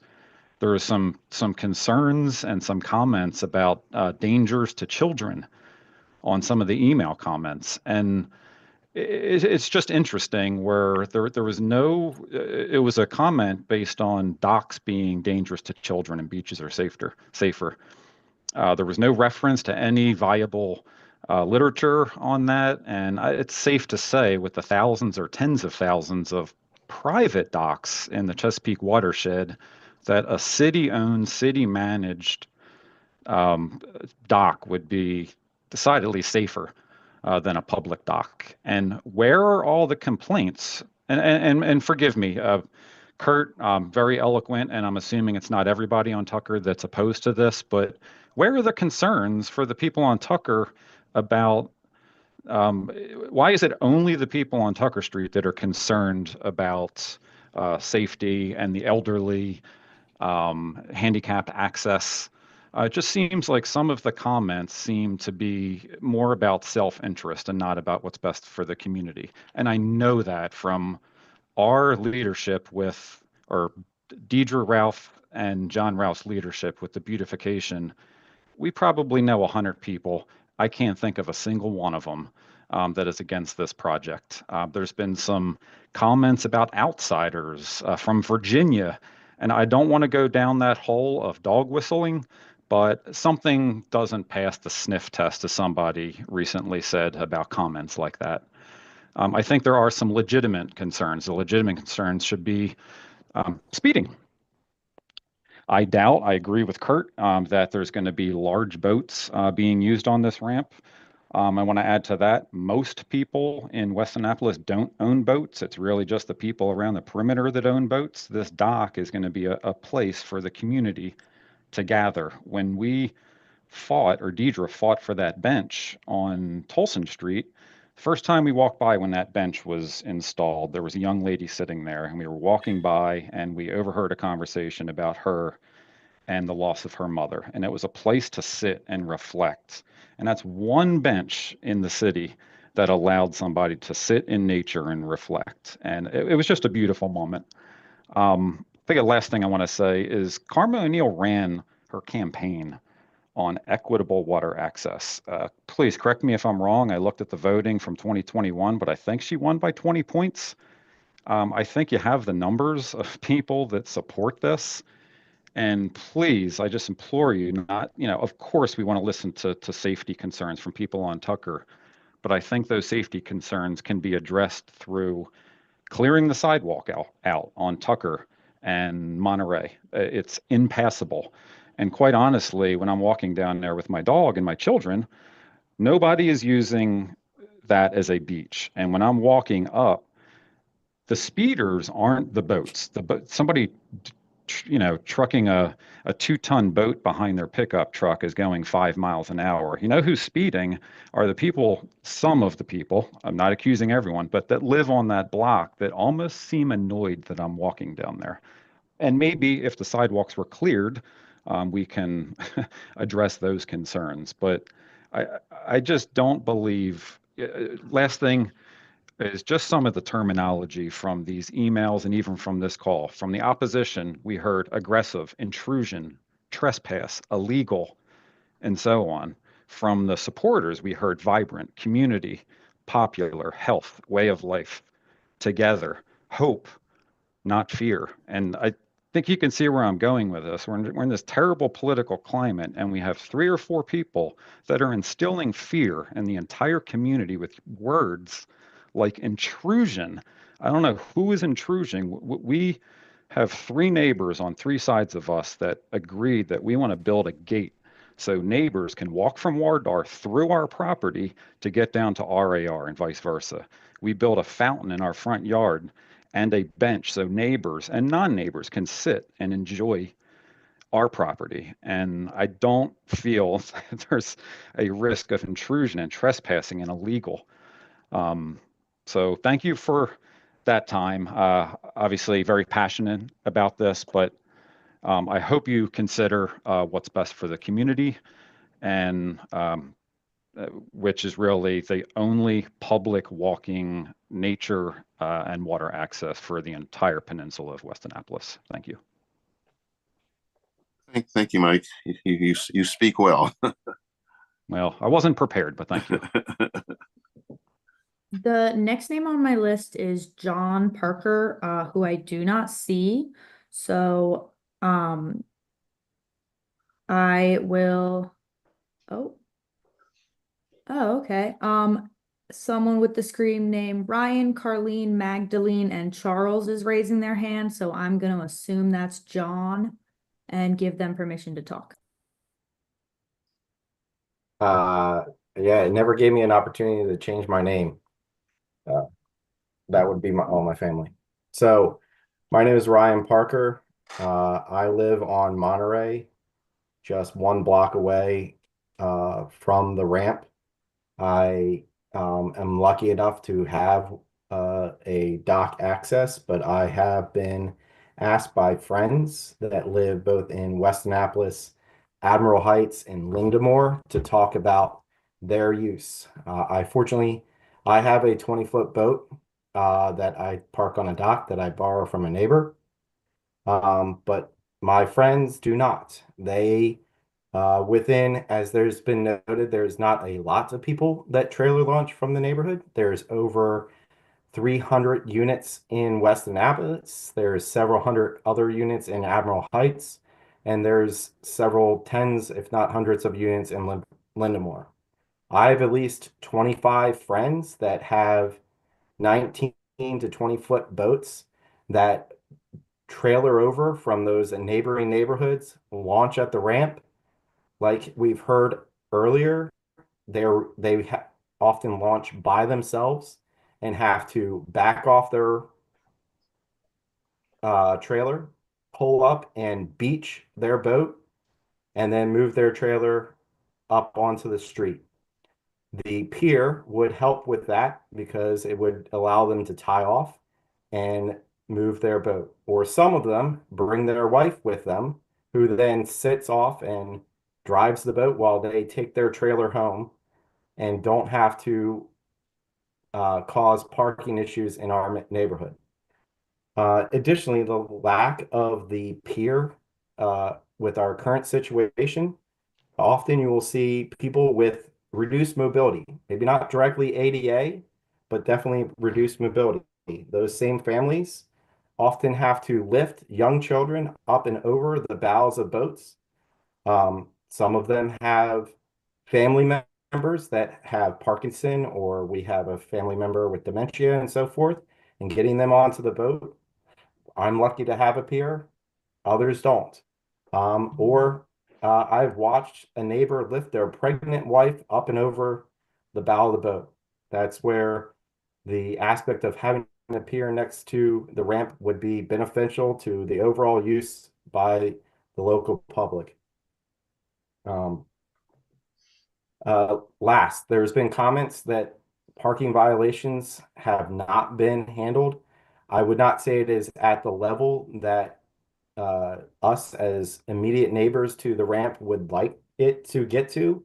And we look forward to the future of the video enforcement. But I can say for myself, I have a ticket from April of this year where after I launched my boat, I brought my trailer back to the front of my house. I do not have a permit. I should have a permit. But I parked it on the street while doing yard work and having mulch dumped in my driveway. And in that 2 hours, I was ticketed.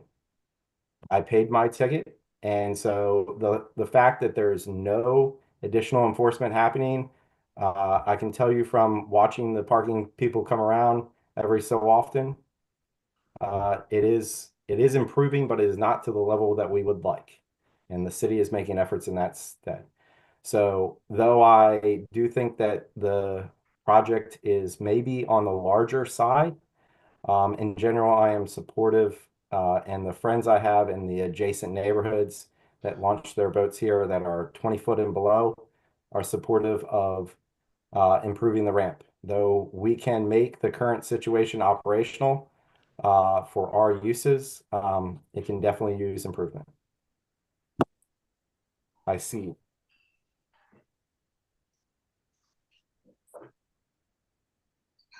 Was that it? Are we still on? Yes, I said I see my time. Oh, okay, that's right. Well, thank you, Ryan, Colleen, Magdalene, and Charles. All right, next Madeline. I have iPhone. This was one of the people that I don't have on my list, so I don't know who this is, but And let me ask, are we sure everybody has been sworn in? Or that's speaking at this point as well? That's a good question. I was not keeping track of who was being sworn in. So, and I only made my list of participants who I didn't have on my list for public testimony after the swearing in. I don't recall an iPhone being one of the names that raised their hand and turned their cameras on, so I would swear them in again just in case. Okay, then I'm going to send a prompt to your screen so that you can come on as a panelist and turn your video on to be sworn in. And if it's okay with the chair, if anyone else has joined since then to give public testimony, maybe they could all be sworn in at the same time. Yes. If you've joined the Zoom meeting after the swearing in of everyone giving public testimony, and so you were not sworn in and you're in the attendee list, can you use the Zoom raise hand function so that I know who you are?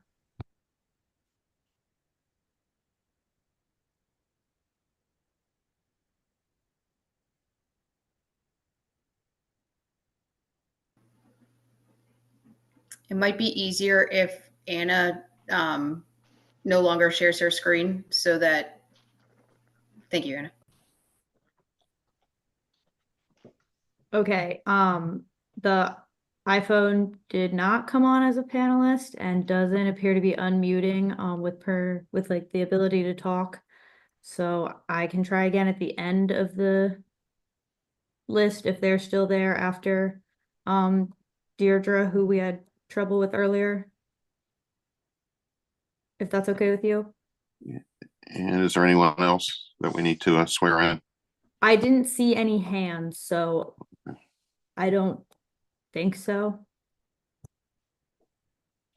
But the next name that I have on my list is Mark Peck. Mark, welcome.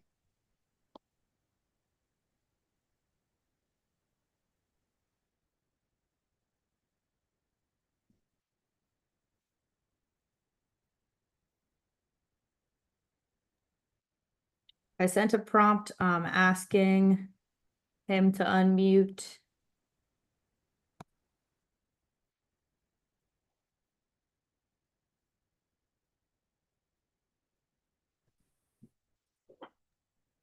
Hey, folks, this is Mark Peck. I'm not speaking tonight, so I don't need to be sworn in.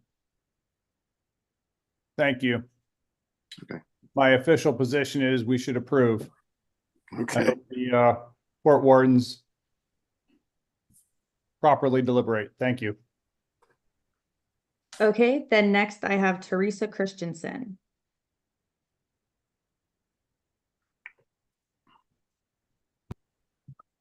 I also am not going to speak. I was just here to listen to the meeting. So. Okay, then Glad you're here. I have Heidi Petrus.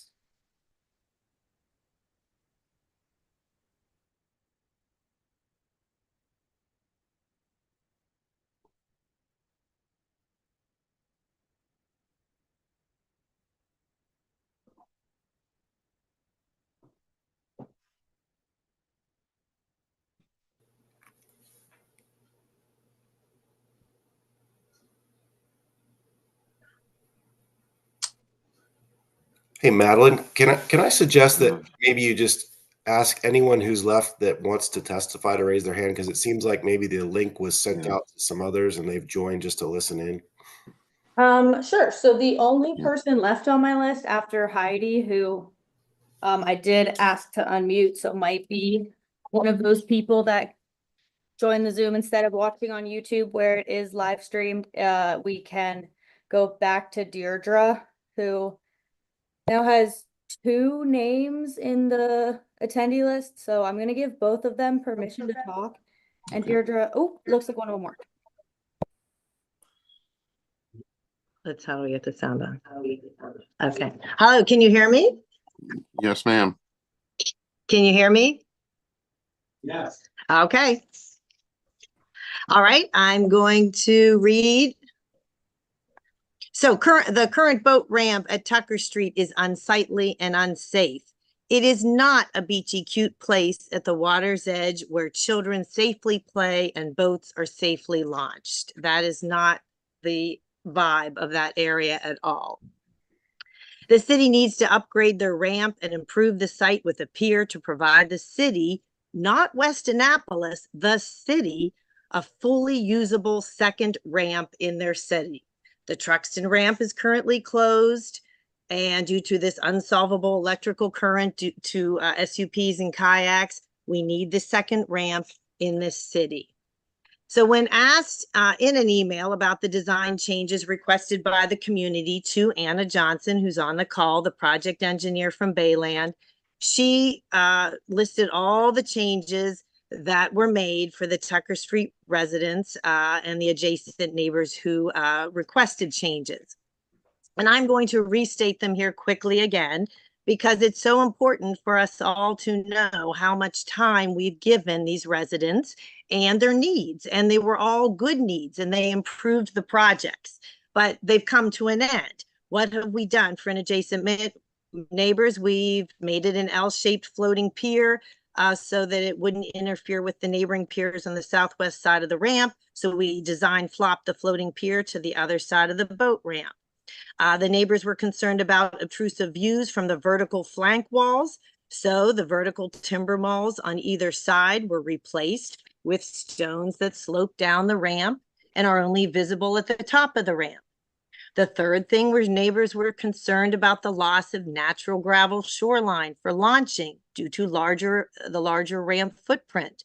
So sand nourishment was proposed for the southwest side of the ramp to increase the seaward width of the natural shoreline. A fourth thing that neighbors were concerned about was about the loss of the area for dinghies to tie up due to a larger ramp footprint. So the floating pier was extended out to provide more dinghy docking space. An adjacent neighbor who was on the call tonight was concerned about the public use, the public would enter his property who used this ramp. So the city agreed to put a fence along the private property, their fence, the city's going to pay for it, to deter visitors from entering his private lot. And six, the general community had a request to reduce the footprint of the floating pier, and that option, you know, the design allows for the removal of the floating kayak launch if it is needed at a future date. So it's always an option. The city's response to the neighbors and the community requests has been substantial. The ramp and the pier project must now be completed. The Port Wardens have a history of a very high percentage of project acceptance. As the recused Port Warden chair said, our job is to say yes where possible. I ask, why would this not be accepted by the Port Wardens? Please give your support to this dock and ramp. Thanks. Thank you, Deirdre. That is the end of the public testimony list. All right, at this point, it's time for the Port Wardens to ask questions. I'm going to ask a couple things here. Burr, are you still on?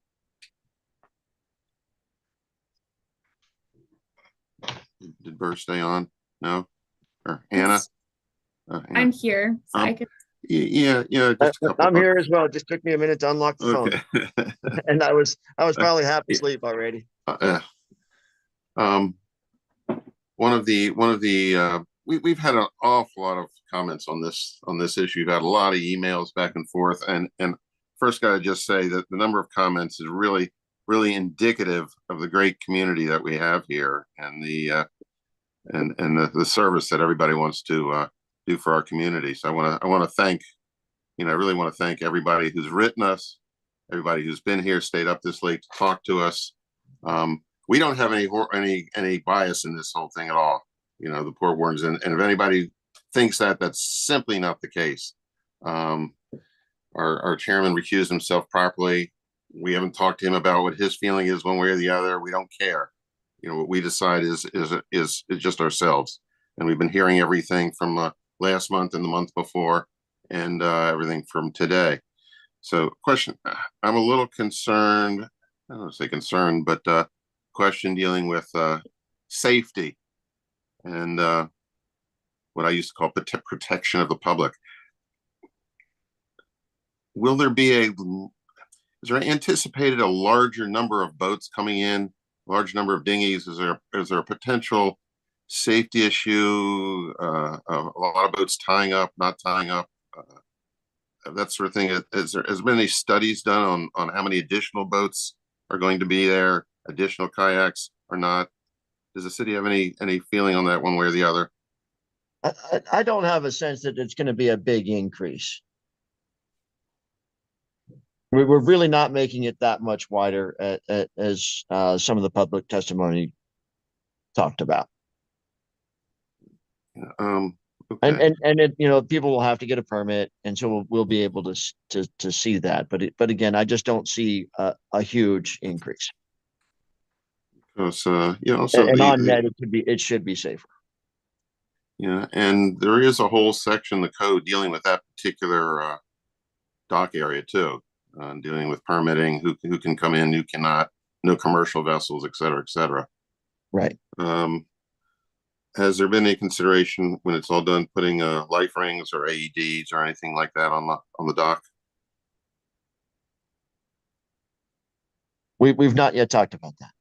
Yeah, I think there will likely be some requirements from city permitting process that's going to require, because of the length of the pier, life rings and fire stations being present. And also, when somebody's putting a kayak in the water, they can do it from the sand, but they can also just walk down the ramp as well, can they not? And put it in the water and be safe that way. Is that not true? Correct. Absolutely. I do that all the time. I go to a floating dock and launch off of a floating dock, including with small children. But for those who prefer the beach, that's still going to be an option. 5 feet is plenty of space. Okay. And I do want to say that it's actually 15 feet at the waterway. Based on the image, the black line does not give a limit of. It gives a buildable limit, but it doesn't give a accessible limit. So it'll be 15 feet wide at approximately the water line to launch from that beach area. And it does sound like too that you have addressed some of the concerns of some of the local, people that live right up and down the street and nearby. Obviously, traffic is an issue that's not really in our purview, or where trailers are going to. I figure if somebody's going to have a larger boat, have a trailer, they're going to launch it over at Truxton. They're not going to want to take it down this ramp anyways. Port Wardens, do you all have anything? Jonathan, Jared? Yeah, Burr, on the May 28th meeting, you mentioned that you could possibly remove the floating kayak launch if that was an issue, and some people mentioned it today. What's the stance on that?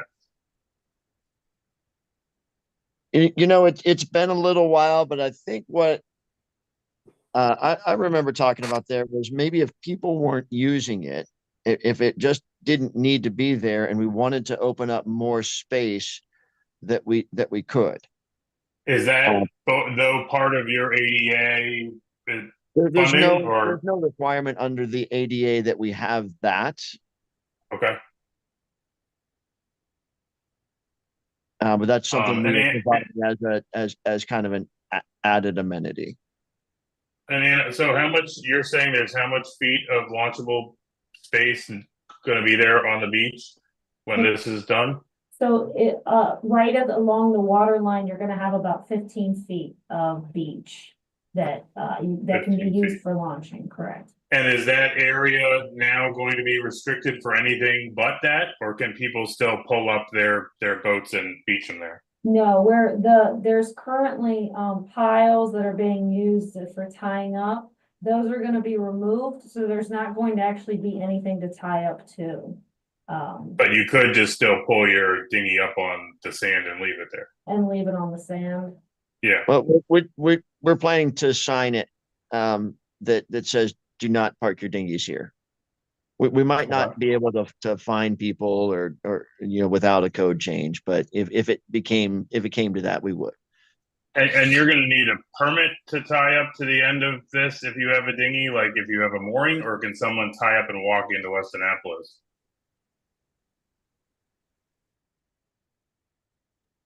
I believe this is more of a harbor master question, but I believe you're allowed to tie up a dinghy for what, maybe 4 hours, something like that. You've got a limited period of time that you can leave a dinghy tied up at a floating dock.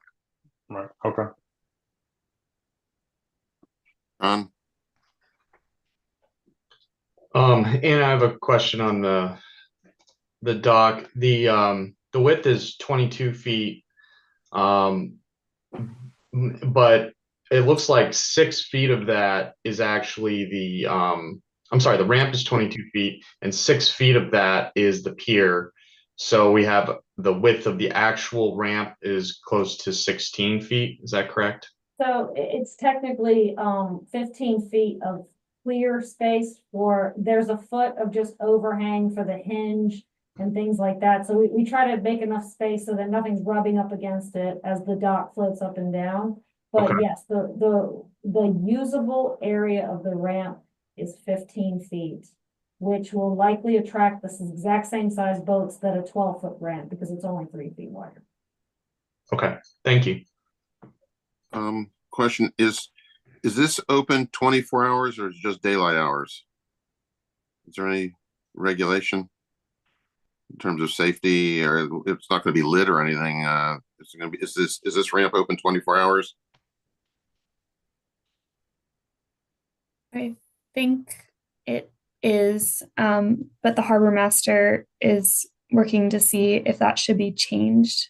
But I think that there's going to be a lot of opposition to changing the hours. So right now, it's open 24 hours then at this point. Okay. I think so. Again, it's really a question for the harbor master. It's an operational question. Jared, Jonathan, y'all have anything else? No further questions. Okay. I do have to mention, by the way, for the three of us, that we do have the opportunity under our rules. It's Article 11 that we can, if we are unclear of how we were going to vote or we need any more information, we can avail ourselves for a site visit. So I just want to let you know, if anybody, either you guys want to have a site visit, you can make a motion to do so. Otherwise, we don't need to do that. If you know how, if you're clear on what you want to, how you're going to want to vote here. And otherwise, we can go into deliberations. So we have to close the public comment. Yeah. I declare the public hearing on Port 2024-00014 closed, and the Port Wardens will now deliberate on this application. Okay, guys. We've heard a lot tonight. I think last time what we did was we went down through all those elements of Title 15, and I don't know if we need to do that tonight, but in terms of things that we normally look at, like navigation being close and confined, I didn't see that in these plans. Did either of you? No. No. And the other one was like the materials being long lasting and sufficient durability. I found that under those circumstances, it met it. How about you guys? I had a problem last time that the city seemed not to take under consideration some of the neighbors' thoughts and complaints, and I feel like they've tried to address it here at this point in time as best they can. Jared? Yeah. I think they've heard them. If they haven't addressed them, they've certainly heard their complaints. We heard that there were 4 meetings or so to develop the plans with the community, so I feel like that's a lot of opportunity to be heard. Yeah. I think I do. My concern is definitely 15-16-020. The use and access for the public. I don't know. I think they've made some adjustments. I still worry about the crowding at the docks, and the dinghies tying up, and but you know, if they're not putting any cleats on the dock, then it's going to be tough for them to just tie up a whole lot of dinghies. yeah, I believe from the last meeting that they were going to put cleats on the docks. So I do need to read off all of these items. Have been advised to go ahead and read them off one at a time. Sure. Make sure there's nothing that we left behind. Number one, whether the placement, erection, or construction of structures or other barriers in city waters render navigation too close and confined. Whether the placement, erection, or construction of structures or other barriers in city waters are undertaken in a manner and of materials as to be sufficiently substantial and lasting. Next one was whether the proposed structure or barrier will not increase materially water pollution or erosion or materially impair marine life, wildlife, or conservation, or have a material impact upon increasing boat congestion. Whether the proposed structure or barrier impedes navigable access by the public to the harbor line from any point of public property or easement area established for the benefit of the public that includes shoreline, notwithstanding developable waterway areas. The effect of the proposed structure alone and in concert with present and other proposed uses on marine life, wildlife, conservation, water pollution, erosion, navigable hazards, and conflict. The effect of the proposed use on congestion within the waters. The effect of the proposed use on other riparian property owners and access by the public for recreational purposes. The present and projected needs for any proposed commercial or industrial use. Compliance with section 15.18.040 harbor lines in R2 district. Compliance with section 15.18-060 determination of developable waterway areas, lateral line acceptability. Compliance with 15.18.080 harbor line setbacks. And compliance with 15.18.100 lateral line setbacks. Those are the items that that under our guidelines need to be considered and accepted before we can vote positively or negatively on this application. Does anybody else have anything else before we call for a motion to approve or deny the application? Do any board members have any issues with any of those? Does anybody have any issues? Yeah, I mean, at this time, I don't have any issues with any of those things, and you know, I'm leaning towards accepting it, the application. How are you feeling, Jared? Yeah, I'm a little concerned about the congestion on the waterway and the congestion on the dock, but I feel the same way Jonathan does. All right. Let me entertain a motion then to approve or deny the application for Port 2024-00014. So here a motion. Motion to approve. Second. Take a second. Okay. Been motions have been made and seconded. So all those in favor of the motion to approve the application of Port number 2024-00014, please indicate by saying aye. Aye. Aye. Aye. Any opposed? No, obviously not. The motion has passed. And I think that concludes this this part of the our meeting. And we will now turn it back over to our illustrious chairman. Thank you. And your mic is off, Robert. All right. Hopefully we'll move quickly through this remaining portion. Is there anything else for the good of the order? Well, thank everybody for doing this whole thing. It's really really good to show the amount of involvement of community. Yes. For something like this, it I really agree. is. I agree. I think everyone should be applauded, city and you guys, and I'm glad I was recused.